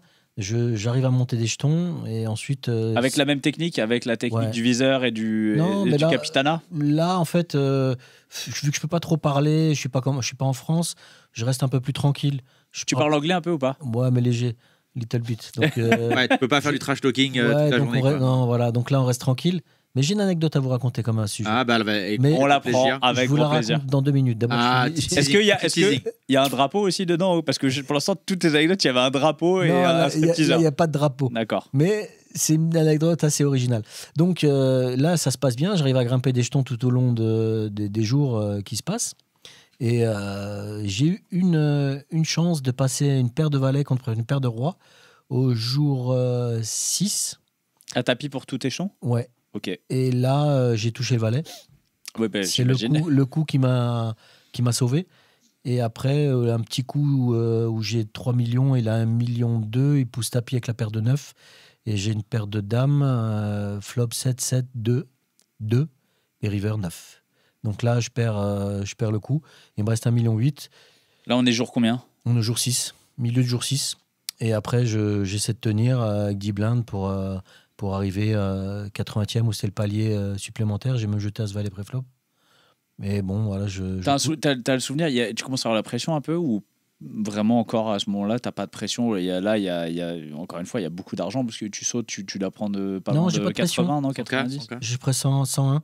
J'ai pas de pression, mais quand je perds, je m'assieds sur une chaise et pendant 1 heure, c'est comme si j'avais pris un coup de massue sur la tête. Ouais, c'est le poker, Je suis c'est un ça. peu. T'es sonné, t'es KO debout. Ouais. Je suis un peu dégoûté. Ouais, ça fait 6 jours que tu joues. Et c'est une sensation assez bizarre, ambivalente entre le fait d'avoir quand même gagné un truc sympa, mais d'un autre côté d'avoir perdu si proche du but qu'on a tous, joueurs de poker, d'être premier du tournoi, quoi. Donc, on parle de petite mort, c'est la petite mort au poker. Hein, quand on saute d'un tournoi, on s'en fout. Gaël Bowman qui raconte chaque fois quand elle a fait 9e du main event qu'elle est dans l'avion et qui est... Combien? 10. Elle 10. fait pas, non, c'est vrai qu'elle fait pas 10. Qu'elle fait 2e du main event et qu'elle est dans l'avion et qu'elle pleure et qu'il y a une mamie qui me demande mais pourquoi j'ai fait 10e du main event et j'ai pris, je sais pas combien elle avait pris, $600,000. Ouais, 500 ou $600,000. Mais sur le coup, tu penses pas à ça. Ouais. Bien sûr. Mais bon, voilà, c'est ça, c'est comme ça, c'est le poker, on connaît tous. Est-ce que tu te dis, je l'ai vécu une fois, je sais que je peux faire mieux? Ou à l'inverse, tu te dis, ou à l'inverse, tu te dis, c'est quand même long 6 jours et ça va être compliqué de faire mieux. Non, j'espère faire mieux. Mais au premier Vegas que je fais, je suis 3e du jour 1 en jeton. Premier Vegas que je fais, et je finis dans les payés. J'ai fait 5 fois Vegas, j'ai fait 3 fois payé. Mais tu fais d'autres tournois que le main event quand tu vas à Vegas ou tu fais? Ouais, j'en fais 1 ou 2 avant, des petits. Que du hold'em ou tu touches un peu à autre chose? Non, que du hold'em. Mais je viens quelques jours avant par rapport au décalage horaire. Bah, bien sûr. Et pour jouer un petit peu. Et par exemple, là, je vais partir le 29 juin. Et donc, après, je vais faire... principalement, j'y vais pour le main, quoi. Ouais, ok. Louis, toi, Vegas, tu connais un peu? Oui, mais hors WSOP. Pas un peu. J'y suis allé 2 fois. T'es allé, voilà, mais pas pour les deux SOP. C'est pas pour faire les WSOP. Mais oui, t'es allé pour des conventions ou même pour les. Ah, t'as été joué aussi en tant que joueur. À l'époque, la première fois, je touchais pratiquement pas au poker. Donc, c'était avec des potes, un couple d'amis, etc. C'était pour visiter, voir un peu comment ça se passait. Donc les musées de Vegas. Ouais, non, pas trop, non. Plutôt l'hélicoptère et le Grand Canyon. Ouais. Et puis les discothèques à l'époque, etc. Et les restos surtout. et puis la deuxième fois, ouais, j'ai un peu fait, un peu comme je commençais un peu le poker. J'ai été faire quelques tournois et à l'ARIA, etc. Et je me suis assis sur 3 tournois et j'ai perfait sur les 3 tournois. Ah bah voilà. Un beau Vegas. Je faisais all-in tout le temps. Non mais je faisais un peu n'importe quoi. Voilà, Un ok. peu encore un peu maintenant. C'est pas On fait vrai. tous un peu C'est pas n'importe vrai, quoi. il ment. Et Moi, je l'ai vu jouer pendant 3 jours. Moi, les parties, les tournois les plus sympas que j'ai pu jouer, enfin là où je prends le plus de plaisir et j'ai le plus de résultats, c'est quand même à Marrakech. C'est vrai que tu as beaucoup de résultats à Marrakech. Ouais. Mais pourquoi destination particulière, Marrakech? Ouais, on aime bien. Ouais. Mais Ouais. comment t'expliques que là-bas ça se passe bien? C'est pas Je sais pas. c'est quoi T'es le style détendu, de je jeu? T'es dans la m'assois. zone? Ouais, non, mais j'aime bien le style marocain. Mais ça va, ils Ça sont a vachement évolué. évolué. Ça a vachement évolué. changé, ça a Ouais, vachement bien sûr. changé. Très très bon niveau. Ça se bien Mais il y a Bien. voilà. Non, ça me convient bien comme style de jeu. Et puis franchement, non, on est bien. Hein. T'as notamment deal à 2 un tournoi avec Moundir, non? C'est pas ça? Ouais, bah ça c'est mon anecdote. Ça. Ouais. Ouais, c'est ça? Mais en fait, avec Moundir, pendant ouais, c'était le Monster. Comment s'appelle leur tournoi? Les le MP, Monster du MP, WS. Non, au WSO. Au MPO. MPO. Le Monster, il venait de gagner le High roller. high roller, donc deuxième table finale pour lui. Et à la table finale, il y a Tadani, Anas, la grande gueule. C'est normal. Enfin, je veux dire, Il s'il fait y a une il y a lèvre sur deux. il a déjà son Il siège y a qui est réservé. Darkour, Non, ok, il y a normal. Tsunami, Ok. Ah, Il y a tous les lui. locaux. Hein. il y a un autre Marocain sur ma gauche, et il y a moi, et moi je suis le plus petit stack. Attends, il n'y a et pas ils sont Sony tous- Franco? Sonny Franco, il est pas à la table finale, il est juste avant, je crois. Alors Ah, attends. ok. Il devait pas être loin. Ah ouais, il était pas loin. Ah, Fabrice Bigot, ok. Ouais. Non, ça c'est le high roller qu'il a gagné, ça. Ouais, ça c'est le C'est la roller de Ça, c'est Moundir. le high roller de Moi, Moundir, c'est ouais. le même, mais. Toi, c'était le. Ouais, ça, Sœur, c'est un- du lendemain. Ouais, ouais. Et donc la première phase, c'est qu'en demi-finale, je suis à la table d'Anas Tadani, Vas-y, ouais.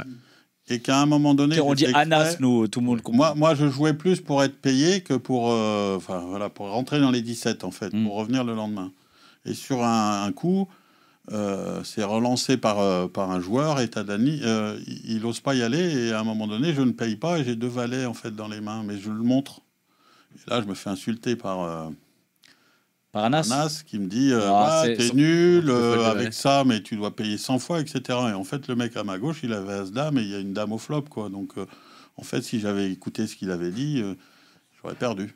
T'avais ton feeling. J'avais Ah, mon je vois feeling, que etc. juste avant Anas qui a bossé, Antonia Pichella qu'on a suivi aussi au Winamax Poker Tour, hein, qui a terminé 2e du Monster Stack, je crois.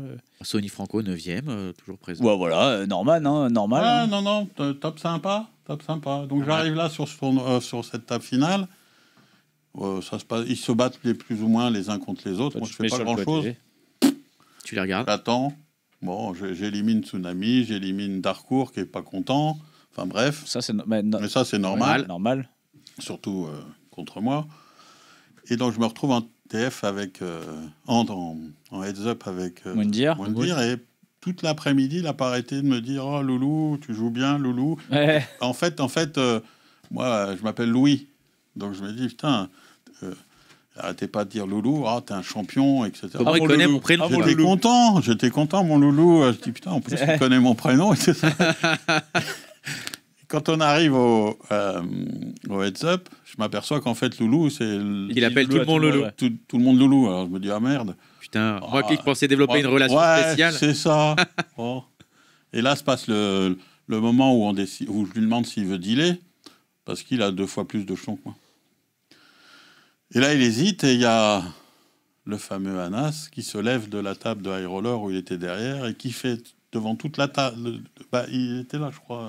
Steven. Steven, il doit être là, Steven. pas loin. Il fait qu'est-ce que tu vas dealer avec ce mec? Il sait pas jouer, il est nul. Ne deal pas. On imagine la voix Bon, d'Anas. on voit bien La Anas. voix d'Anas. Là-dessus, Mounir, il réfléchit, il fait bon, allez, on joue. Allez, on joue mon loulou. Puis j'arrive à l'apitoyer un peu, je lui dis allez, on deal, de toute façon, tu as largement plus que moi, etc. On deal. Donc, un des premiers floors arrive, on conclut le deal, pas de problème, moi ça m'arrangeait, très bien, je gagne pas grand-chose de plus que la 2e place, mais au moins, voilà, j'étais content, ça me suffisait. Il s'en va.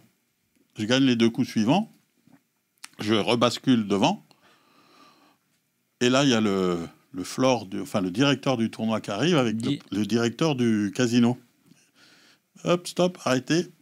Le deal que vous avez conclu n'est pas valable parce que vous n'avez pas laissé une part À la gagne. à la gagne. Moi, je savais pas. Hein. Donc, du coup, on recalcule, mais avec les jetons qu'on avait et en laissant la part au gagnant. Et là, forcément, je me retrouve avec un deal plus avantageux pour moi que le premier. Et on finit le coup de 2 ou 3 mains derrière, où il me bluffe avec As-Dame, il me croit, je le crois pas, et j'ai un 8, et quatrième paire. Il n'y a pas de respect. Il n'y a pas eu de respect. Il n'y a pas eu de respect. Mais j'ai vu, c'est dans son viseur c'est depuis, bizarre, je crois. sa tête avait changé pendant tout le coup, et je me suis dit, il y a un truc qui va pas. Donc voilà, non, mais c'était sympa. En plus, il est très agréable, hein, il est pas... Il n'y a aucun problème. On embrasse Moumoun. Trop bizarre, Moumoun. Et toi, attends. Ouais. Je voulais revenir sur Serge parce qu'il a essayé de nous esquiver avec sa petite anecdote là, mais il ne nous l'a pas donné l'anecdote là au final. Bah les gars, vous avez attendu un peu plus que 2 minutes, je vais vous la donner. Voilà. Alors. Donc je joue un petit tournoi à la Grande Motte et on joue un petit tournoi sympa et à un moment, comme je parle beaucoup, je demande au gars à ma droite, je lui dis oui, qu'est-ce que t'avais là Il me répond pas, comme si j'existais pas. Je lui repose la question. Il me répond toujours pas. Au bout de la 3e fois, je dis, t'entends pas? Il me dit, si, mais tu crois que je vais te le dire? D'accord. Viseur Okay, direct. Je lui dis juste d'accord. J'ai un contrat sur ta tête. Dorénavant, je lui dis pas à lui. Toutes les mains qui relancent, je les paye, avec tout et n'importe quoi. Et il y a un gars à table qui dit, oh, là, il y a un truc qui va pas. Il dit, apparemment, il va tout payer. Je dis, bien sûr. Le gars, je lui parle gentiment, je lui pose une question, il me répond pas. Dorénavant, c'est ma cible. Maintenant, il le sait. Effectivement, 1 heure après, je le sors. Donc, il est plus là. Mais l'anecdote ne s'arrête pas là. Ça, c'était 3 mois avant Vegas. Je me retrouve à Vegas, en train de jouer je crois, mon 3e ou 4e, je sais plus, bref, Vegas. Et à un moment, il y a un gars, sa tête, elle me dit quelque chose, mais je me rappelle pas trop des joueurs, je suis pas très physionomiste. Et je cherche, je réfléchis, je dis, je sais pas. Puis à un moment, j'entends un mot, il parle français. Je dis, mais... Et je regarde bien, et je dis, mais c'est le même gars. C'est le même gars qu'il y a 3 mois. Tu lui dis, t'avais quoi là? Et là, oui, justement, à un moment, on est dans un coup, et je lui dis, t'avais quoi là? Lui, t'avais reconnu. Et là, il te dit, là, j'avais il m'avait reconnu. 8 et 9, tiens, regarde. Et là, on part en pause. Il me dit, ouais, mais non, mais écoute, j'avais ça. Je peux pas te le dire là. C'est le para, bon, je te jure, le gars, il a été tout gentil, tout cool. Et là, je me dis, bon, maintenant, on est à Vegas, c'est passé, c'est bon, on s'est oublié, on s'en fout. Hein. T'inquiète pas, j'ai pas c'est un Français, c'est cool. Donc, voilà. Donc, on continue à jouer à la même table. Et puis, le jour se finit. C'est le jour avant les payés. Je crois que c'était... 3, quoi. C'était dans le main. main. Si c'était 2 ou 3, ouais, sur le main. Le Et le jour d'après, donc, tout est redistribué, nouvelle table. Et donc, chez nouvelle table, il n'est plus là. Et à un moment, au milieu de partie, il me le ramène de nouveau, lui. Et il me le remet à ma table. De nouveau. Sur toutes les tables qu'il y a, le gars, il me le remet de nouveau là. Mais c'est lui qui devait être dingue. Il dit, oh putain. Et là, non. le gars, il a miséré toute la journée. Il avait rien, il a tenu. Et à un moment, contre lui, je jette même As-Dame de trèfle pré-flop. Je jette, je passe ma main. Putain, mais toi, c'est soit on est dans ton viseur, c'est 4 et 2, Non, soit on n'est pas dans le viseur, As-Dame de trèfle, c'est bon. Ouais, je passe. Pré-flop. Ok. Et après, je joue un coup contre lui. Et malencontreusement, moi, la turn ou la river me fait max. J'ai valet 9. Malencontreusement. Et Mon valet 2 trouve la... Non, valet 9. Et donc, je suis max. Et là, le gars, je parle avant lui, je lui fais tapis. Mais à ce moment-là, j'ai envie de lui dire, écoute, s'il te plaît, ne paye pas. Ah, c'est gentil. J'ai envie de lui dire, mais je peux pas. Parce que... je veux l'échelon quand même. Ouais, mais je peux pas. Et... Non, mais la parole, c'est quoi tu peux pas dire vraiment genre je suis très très bien. Genre ah ouais non déjà tu peux pas le dire en français. Mais qu'est-ce que c'est quoi la limite? Qu'est-ce que tu as le droit de dire? J'ai une petite anecdote là-dessus. Et donc j'avais envie de lui dire écoute, j'avais envie de lui dire si tu payes pas et que tu fais l'argent, je suis avec toi. Hein. Il a payé ou pas? Non, il a payé. Il a payé, mais malheureusement, on n'a pas vu sa main. Le croupier n'a pas retourné, alors qu'on était à tapis. Et là, il a dit au croupier, il avait quoi? Et le croupier, il n'a pas répondu. Viseur. Et il est parti. Mais là, je n'en voulais pas. Écoute, s'il écoute cette émission, on l'embrasse. Il est encore en train de parler au mur. Putain, cherche voir, je vais le... J'ai une petite anecdote rigolote sur ce qu'on peut faire ou pas. À Aix-en-Provence, le week-end dernier, au Wipiti, je joue le jour... je sais plus, le turbo le dernier turbo du Wipiti. Et je suis à la table avec Guillaume Play. Et donc Guillaume il arrive et tout ça, donc on se parle un peu parce qu'on l'avait interviewé. Et je joue un coup contre lui, et le flop arrive, je fais un c-bet et je sens qu'il est tout excité. C'est vraiment il est tout excité. Il paye, turn je check et là il mise mais 3 fois le pot, il met une énorme pilasse et il me regarde, il fait fold. Tu sais, il a le bout de la table, mais je le lis sur un truc. Bon, bah, je me couche. Et donc après, il y a le break et je vais le voir. Il me dit j'avais la main max, je sais. Je lui dis, je sais, je m'en suis douté, mais je lui dis, mais t'as pas le droit de dire ça. Tu peux pas dire ça. Ah, non. Voilà, Guillaume, c'est il sympa. m'a fait mourir de rire. Imagine, il fait fold. Tu te couches et il monte 8 et 2, il monte R. C'était parce que voilà, c'était tellement mignon en vrai, c'était marrant quoi. Fold. Vraiment, il disait fold. On a fait une bâtisse. On va parler de ce BPT Ribeauvillé. Vous avez donc combattu ensemble. Ensemble, ça s'est passé comment la table finale du coup? Il n'y a pas eu de viseur ni sur l'un ni sur l'autre. Vous des gros coups. Là, il n'aurait pas gagné sinon. Non. Il avait le viseur. Entre nous, à part le dernier, il n'y a rien eu. Ouais, si. C'est toi, Louis, qui le sort? Il y a eu 2-3 petits trucs. Ouais, il m'a sorti sur le dernier coup. On a eu 2-3 petits. On a pas mal joué ensemble. Louis a été très sympa. Il me laissait souvent sa petite blinde. Moi, j'étais en grosse blinde. Ça, c'est gentil. Et quand il me l'attaquait, j'avais compris qu'il fallait que je reste tranquille. Donc après, on a eu un coup, c'était, je sais pas si c'était au jour 3, où il relance. J'ai su relancer avec As-Dame. Au flop, valet 8-2. Et là, il check, je bête. Et là, il me fait all-in. Malheureusement, j'ai As-Dame, il a valet-dame. Et il a tué le valet. Donc j'ai jeté. Mais si c'était une dame, c'était la même. Mais bon, c'était pas la dame. C'était le valet. Voilà. Donc troisième, c'est quoi pour quel montant c'était un beau PPT hein. Combien vous preniez troisième et premier? Moi j'ai pris 43. 43 quand même, putain c'est beau. Ouais. Moi, et les paliers étaient importants. Hein, 43 et 20 000 pour toi, Serge. C'est ça, ouais. Et 29, je crois, pour le deuxième. Ouais, c'est ça. Ouais, c'est beau, hein, c'est magnifique. Et toi, en plus, c'est pas loin de la maison. Ouais, c'était bien, c'était sympa. Ribeauvillé, c'est pas très loin de Mulhouse. En plus, c'est beau, Ribeauvillé. Hein. Franchement. Ouais, c'est sympa. C'est une jolie. Avant, il y avait un autre casino à côté qui faisait aussi pas mal de petits tournois. Le dimanche, c'était à Blotzheim. Oui, Blotzheim. Il n'y a pas des termes? Si, non, il n'y a pas de terme à Blotzheim. Non. Mais ils ont quand même construit un casino, peut-être avec une dérogation comme à Lyon, je sais pas. Mais donc c'était sympa aussi, des petits tournois tous les dimanches. C'était plaisant. Oui, et c'est comment alors Serge à table à 3 left? Toi, tu avais un petit tapis, ouais. Ça a duré 2 mains. Ah ouais, c'est pas très longtemps. Et toute la TF, il a tchatché toute la TF ou pas? Non, il était relativement. Calme. Ouais. Il était non, c'est plutôt sérieux. J'étais surpris d'ailleurs. Je parle pas plus, mais bon. Ça te déstabilise, toi, quelqu'un qui tchatche beaucoup ou pas? Non. En même temps, t'as eu l'histoire d'Anas déjà. Ouais, mais parce qu'il est pas sur ma table, si tu veux. Mais Anas, c'est ça qui est fort, hein, c'est qu'il multitable, même quand il est pas à ta table, il est à ta table. Mais d'un autre côté, non, ça me dérange pas des mecs comme Anas et compagnie. Non, pas du tout, au contraire. Ouais. Non. Comment quand ça tchatche? Est-ce que toi aussi tu te mets à tchatcher ou pas spécialement? Non, ça m'arrive de tchatcher quand je connais un peu. Voilà, mais sinon, non. Sur ce genre de tournoi, je suis relativement sérieux quand même, de ce côté-là. Mais moi, je fais une différence entre les petits buy-in et les... Ouais, bien sûr. Ouais. Moi, il y a un petit coup, là, on était en TF, et j'ai top pair valet, et il check, oui, et je bête, et il me revient dessus très fort. Et il y avait 2 trèfles. Et je me dis, à tous les coups, il joue le trèfle, il va me la faire à l'envers. Mais comme les jetons, on était pas mal tous les deux, et je crois qu'il me couvrait à ce moment-là, j'ai préféré jeter parce que j'ai pas engagé grand-chose. À niveau stratégie, et effectivement, il m'a dit qu'il jouait le trèfle. Mais je lui ai dit, en plus, je pense que tu joues le trèfle. Après, il m'a dit oui. Mais il est sympa. Il voulait pas être dans le viseur. Il voulait pas il a dit. Non.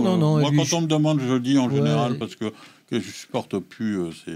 Enfin, moi, il y a des choses dans les tournois. Non, mais nous, c'était vraiment en bonne sympathie. Hein. C'est vraiment sympa. Hein. Du début à la fin, c'était cool. Non, c'était bien. Voilà.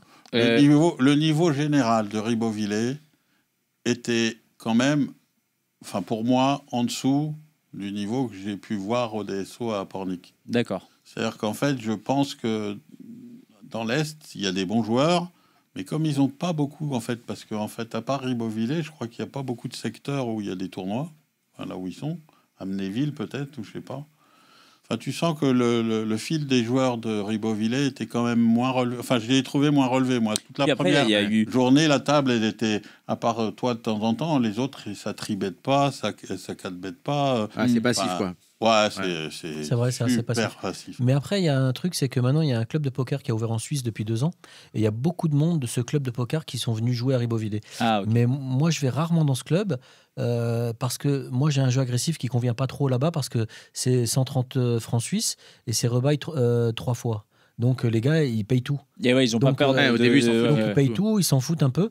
Et même quand on relance 10 bébés pré-flop, il y a 5 mecs qui payent. Donc Ouais. c'est pas... les papiers là. C'est un peu du loto, quoi. Ah, toi, tu vas être à l'aise vraiment sur, en fait, Où tu peux mettre la un peu pression. les séances des Ouais. tournois, c'est vraiment les freeze-out. Ou alors quand il y a un re-entry max, mais où tu sens que le mec est qualifié, en fait, c'est là où vraiment tu vas mettre la grosse pression sur les gars, en fait. Ouais, parce que sur des rebails ou des trucs illimités ou des choses comme ça, Ah Le ouais. gamble au début, quoi. j'ai joué à un tournoi à San Remo qui était rebail illimité, mais j'ai pris de ces horreurs. Je l'ai fait 4 ou 5 fois, mais chaque fois, c'était 80-20. Mais des trucs de fou. Le gars, il y a un qui relance, l'autre qui sur-relance, moi qui sur-relance.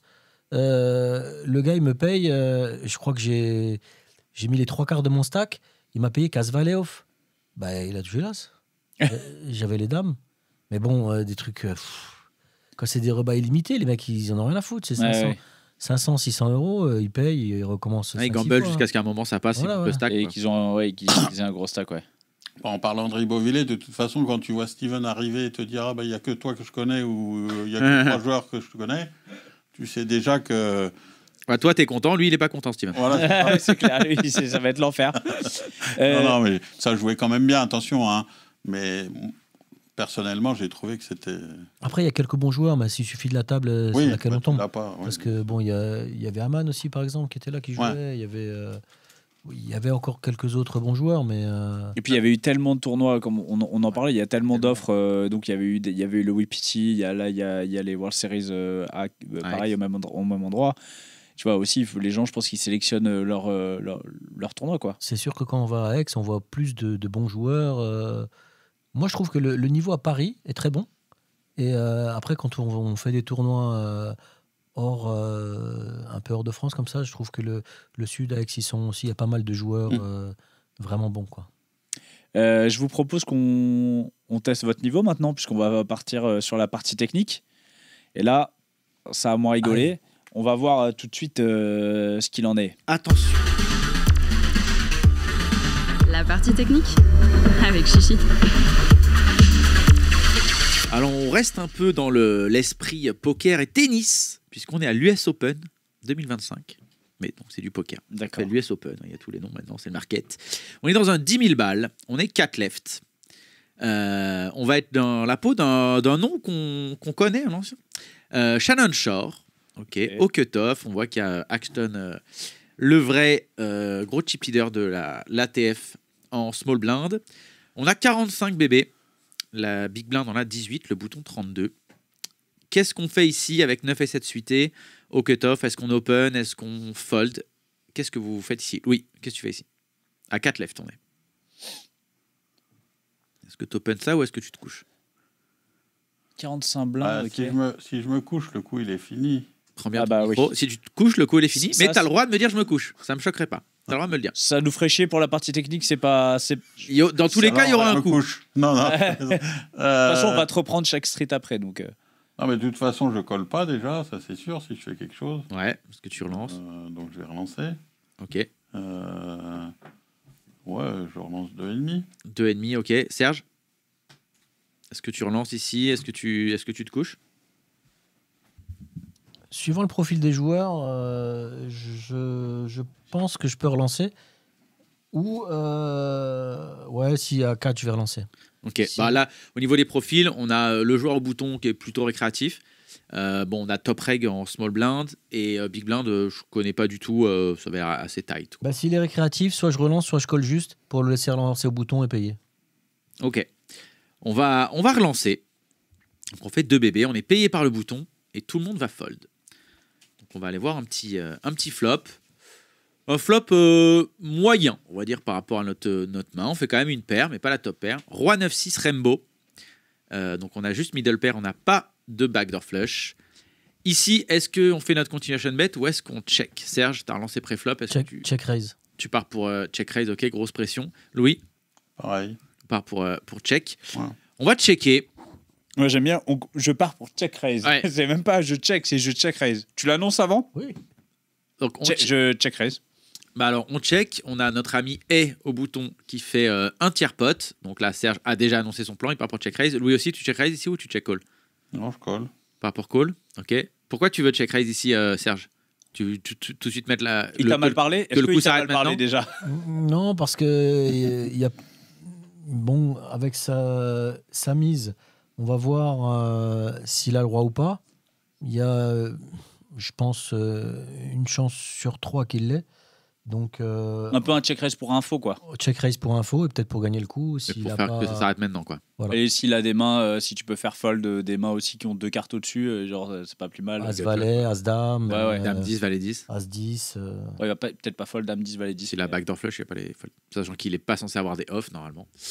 On va check call. On voit la turn. Vraiment, la turn, on l'aime bien. Ah, la turn, on est content. Ah non, c'est mieux C'est qu'un le 8. 8. C'est la doublette du 9. Ah. Donc maintenant, on a Brelan. Roi 9, 6, 9 avec un backdoor carreau qui vient de s'ouvrir. Le pot fait 10 bébés. On en a 28 derrière.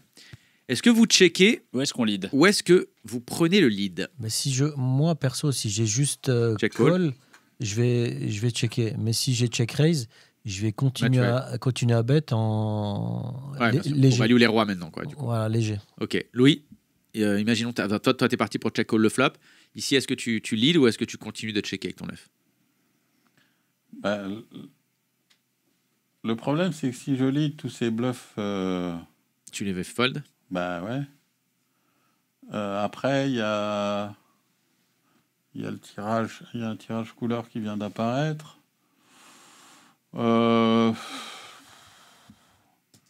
Allez, je vais faire. Je vais voir quand même où j'en suis, donc je vais faire 5-6 bébés. 5-6 bébés, ok. Comment, imaginons. Si j'ai lead, si j'ai check call, pourquoi pas lead cette turn? Si je lead, de toute façon, je fais small. J'aime bien lead parce qu'on a plus. Bah ouais, pourquoi pas lead? Après, il a bet un tiers. Il a bet un tiers, donc j'ai un peu moins envie de lead quand il bet un tiers quand même. Mais bon, c'est du tournoi, donc déjà, je sais même pas. Déjà, je suis arrivé à combien? 5 left? 4 left. Je suis déjà 4 left? Ouais. Je suis déjà trop content. Donc, ouais, lead, allez, pourquoi pas lead un tiers? On va lead, on fait un peu plus. On fait 4.2. On fait 42% du coup. 42%. On se fait raise. Bah oui, c'est la partie technique. À 10 bébés. Qu'est-ce qu'on fait ici quand on se fait raise? On a lead. Est-ce qu'on call? Est-ce qu'on fait tapis? Est-ce qu'on rend nos cartes au croupier? Serge, imaginons t'es lead la turn, tu te fais raise ici. On demande beaucoup d'imagination, hein, Serge. Je sais, Cher, il aurait check raise, il aurait check call. Il aurait recheck. Qu'est-ce que tu fais, imaginons ici? Là, si je suis dans la position là de Shannon Shore, ouais. Il met 10, il lui reste 22 ou il reste 22 derrière. Blind, ouais. Il reste 22 derrière. Je fais all-in. Ok, on part pour faire tapis. Louis, toi tu lead la turn, tu te fais raise ici. C'est un joueur récréatif au bouton. Qu'est-ce que tu fais? C'est récréatif? Ouais. Non, je colle. On part pour payer. On va payer. On va voir la river. On paye, ok. Semi-blanc. 8 de trèfle. Roi 9, 6, 9, 8 avec aucun tirage couleur. Parce que juste on a 9 et 7. Pour revenir sur la turn, moi, c'est moi, la réflexion de Serge, si c'est un joueur récréatif, ça me paraît pas idiot de jam. Non? Si c'est un joueur récréatif qui raise, parce qu'en fait, finalement, il est pas un peu commit avec des draws? Si la roi-dame, roi-valet, il va payer. Ah, mais je pense que ça va jamais raise. Il va pas les raise a priori. Faut pas mais oublier qu'il y a 2 autres joueurs quand même. Donc, non, mais ils sont pas dans le coup. Oui, d'accord, mais pour la suite, enfin, ça dépend des paliers. Ouais, mais en fait, là, est-ce que quand il a mis un tiers de son sac, est-ce qu'il va fold des draws, des combos draws, tout ça? En fait, je pense que ça reach jamais ces mains-là. Franchement, quand tu reprends le lead sur la doublette du 9, je pense que les rois, les dames valets, valets 10. Alors, du coup, faut fold. On va un peu. Alors, est-ce qu'on va le faire un retardement? On va voir un petit peu. En gros, je pense qu'il faut jam des As-9. Tu vois, genre, il faut jam As-9 parce que tu domines des 9. C'est vrai qu'avec notre main, on domine pas trop. Je pense que As-9, Dame 9, tu peux jam parce que je suis pas sûr que. En fait, de toute façon, s'il a Roi 9, je suis même pas sûr qu'il raise parce que le board, il va call. Clair. Donc, je pense que As. Non, il a des 8 et 9 et justement, lui, il aura peut-être des 8 et 9. C'est vrai que là, notre 9, le problème, c'est qu'on value pas d'autres 9. Ouais. C'est ça qui est un peu, ça qui est un peu problématique. Et on bloque. Là-haut. Donc on va checker. Il va pas faire tapis. Il va faire 10 bébés. Oh, le Il fait milk. pas tapis. Qu'est-ce qu'on fait ici? Est-ce qu'on call? Est-ce qu'on fold? Est-ce qu'on fait tapis? On lui demande ses 12 dernières big blinds. Si on fold, il nous reste 32 bébés. Donc on a encore un stack confortable. Par contre, si on perd ce coup, On est obligé de call, mais on va pas lui demander le tapis. On peut te payer que par mieux.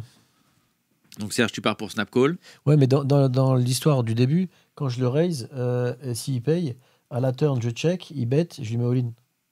Ouais, toi, t'étais parti pour tout mettre turn. Ouais. T'étais chaud. Louis? Bah, moi, je suis pas assez technique pour ça, donc je paye. Ok, on part pour call. Comment? Ouais, je fais un peu le. Bah. C'est horrible, mais j'ai envie de fold, moi. J'ai envie de fold parce qu'en fait, quand il a raise la turn et qu'il te milk à la river comme ça, il va pas value bet un roi. Donc en gros, il value bet un 9 et les 9, il n'en a pas des moins bons que nous pour raise la turn. Franchement, j'ai envie de fold, moi. Il peut avoir 7-8. 7-8, est-ce qu'il a vraiment envie de raise la turn alors qu'il est en position et qu'il a open-ended, tu vois? Parce que nous, on lead, donc en gros, on annonce quand même... on a check, call, lead, donc on n'a pas rien. On peut pas avoir rien. Donc en fait, avec 7 et 8, il n'y a pas trop d'intérêt à raise la turn. Tu fais jam, c'est horrible, et tu peux réaliser ton équité en payant, quoi. Allez, on essaye de se lancer un peu sur une main. Louis, tu payes. Quelle main tu lui donnes à... Moi, c'est moi, vous inquiétez pas, je vais avoir l'air d'un con. Hein. Je vais fold et il va montrer... je sais pas ce qu'il va montrer, 6 et 7, et on va avoir l'air d'un con. Quelle main tu lui donnes, Louis? À notre ami au bouton. Bon, tu peux dire une main au pif, des fois on tombe dessus.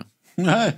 Ça sera toujours mieux que moi. Hein? Moi, je peux. Vas-y, je te laisse dire après. Vas-y, Serge. Non, mais si t'as une main, vas-y. Moi, je pense roi-dame, roi-valet. Ouais, c'est ce que j'ai. Il m'en faut une. Ouais, roi-dame. Roi-dame pour Serge. Roi-valet pour Louis. Comment? Full, il a 6-6. Full, il a 6-6. Et j'ai fold. On va découvrir la main. On a foldé.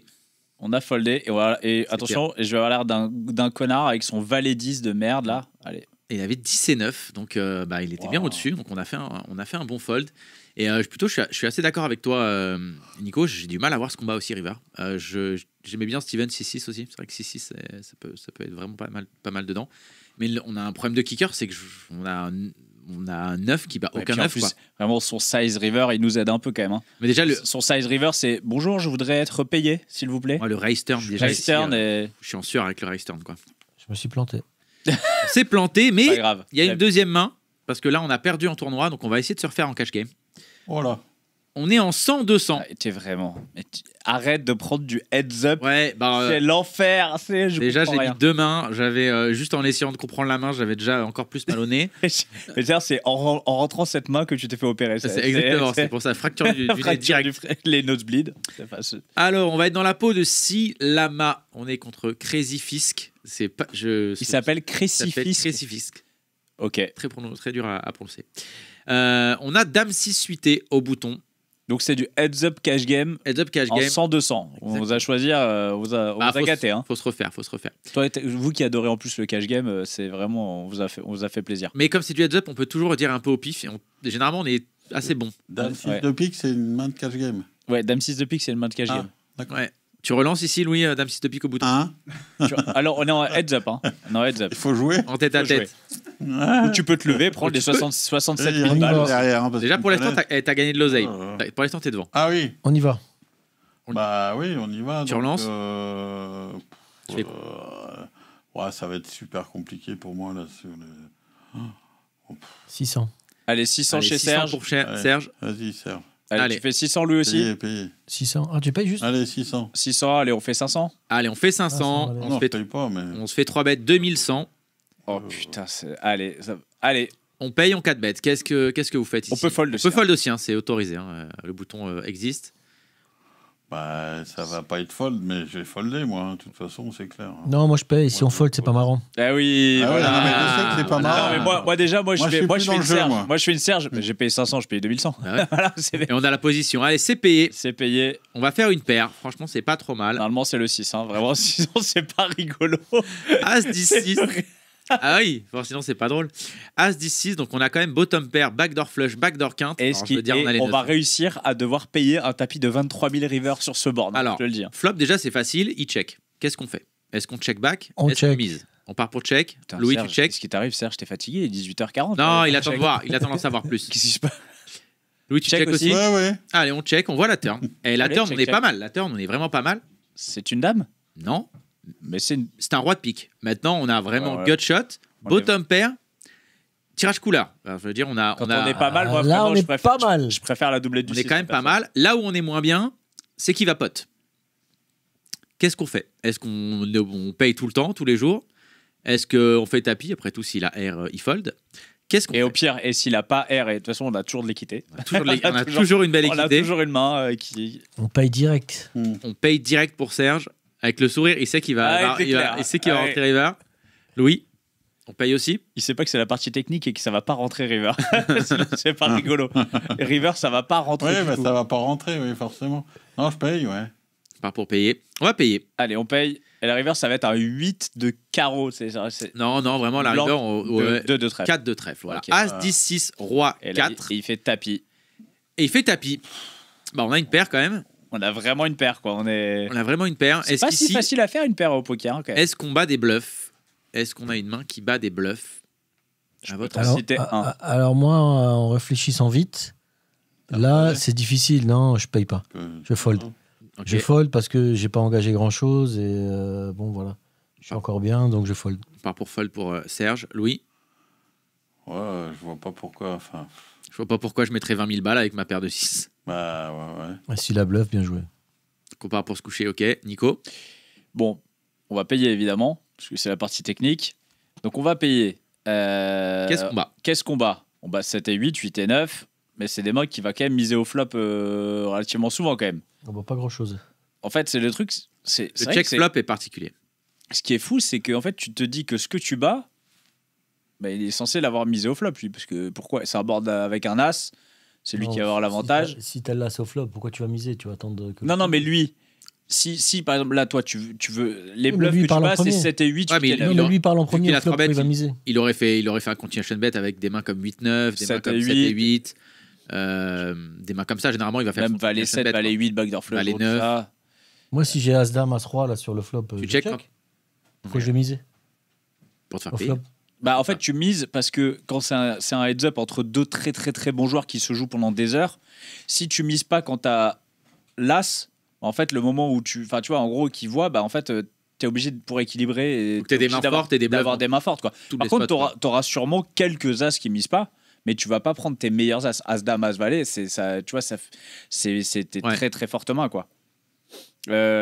Franchement, on va payer parce que c'est la partie technique, mais alors là, qu'est-ce qu'on bat? Oh, putain, qu'est-ce qu'on bat, quoi? Allez, Serge, tu fold. Ah, Quelle main tu lui donnes, Serge? T'as foldé? Non, moi je fold parce que si je suis à sa place, j'ai As-Roi, As-Dame, As-10. Tu joues comme ça.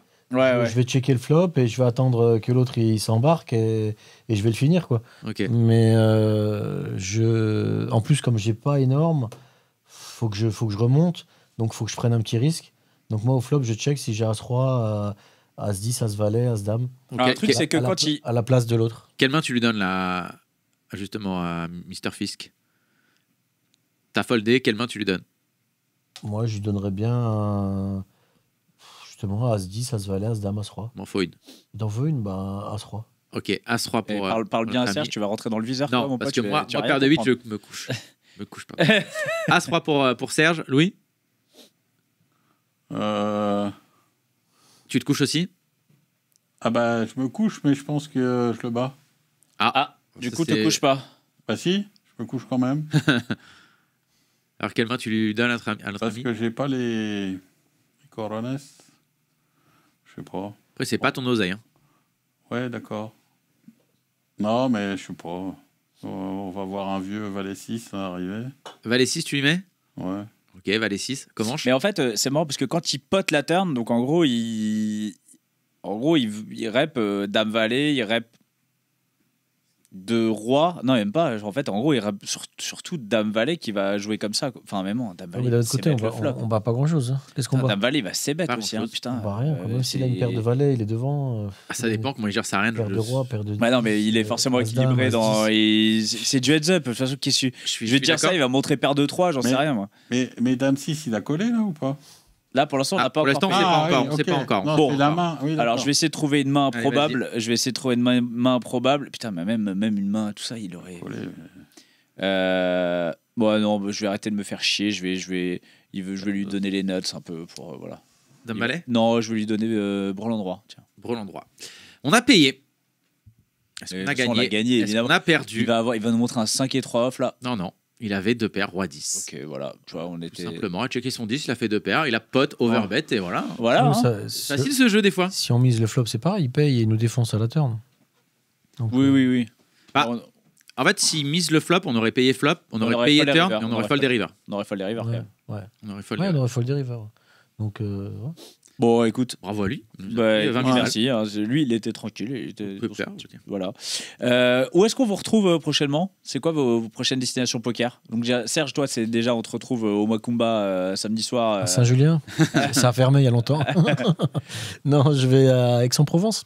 Aix-en-Provence pour gagner une bague ? Ouais. Allez, on va chercher les bagouses. Là, normalement, tu es assis dans les fauteuils rouges. Aix-en-Provence, après c'est Monaco, et puis après on en fera BPT Paris, et puis ensuite Vegas. Ouais. Et Vegas, tu vas faire un gros Vegas. J'espère faire un gros Vegas, un résultat. Ouais. Mieux 80. Ouais, j'espère. L'objectif. Ce serait pas mal. Bel objectif. Louis, on te retrouve où prochainement ? Pour mes 60 ans à Marrakech. Pour le 6mix ? Non, avant. Ok. À la fin du mois, là. Et puis sinon, oui, au Six Mix. Ah oui, donc tu rentres, tu repars et tu... Ok. Et peut-être le BPT, on verra, mais Paris... Non, toi, c'est Marrakech déjà. C'est déjà Marrakech, elle va prendre le soleil. Ouais. Mais je voulais juste faire remarquer une chose par rapport aux croupiers. Oui. Aux flores, etc., que je rencontre depuis je sais pas combien de temps, que ce soit à Marrakech, à Ribot, etc. Chapeau.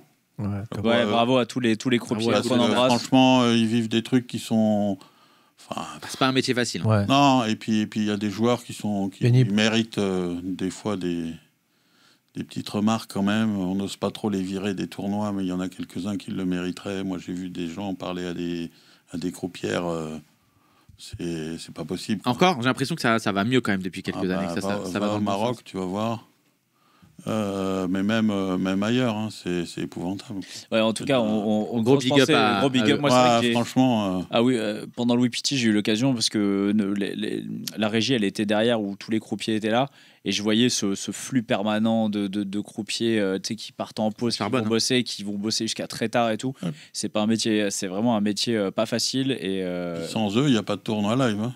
Ah bah clairement. C'est ça. Donc gros big up à tous les croupiers qu'on embrasse, et puis on a hâte de vous recroiser sur des tournois. Merci beaucoup messieurs d'avoir été avec nous aujourd'hui. Merci à vous. Tu retournes à Mulhouse là ? Oui. À quelle heure ? Le 20h22 ? Je sais pas, je vais voir à quelle heure il y a le train, j'ai pas encore regardé, faut que je regarde. J'essaie de faire le connaisseur et tout. Merci beaucoup, et puis nous on se donne rendez-vous jeudi. Jeudi prochain. Repose-toi bien mon chichi. Ouais. Voilà, et tu nous remettras les caméras pour jeudi prochain, ok ? Parfait. Merci beaucoup. Allez, bisous. Merci à vous. Attends, et merci à la technique, à Fanny et à Steven. Gros bisous, ciao tout le monde. Salut.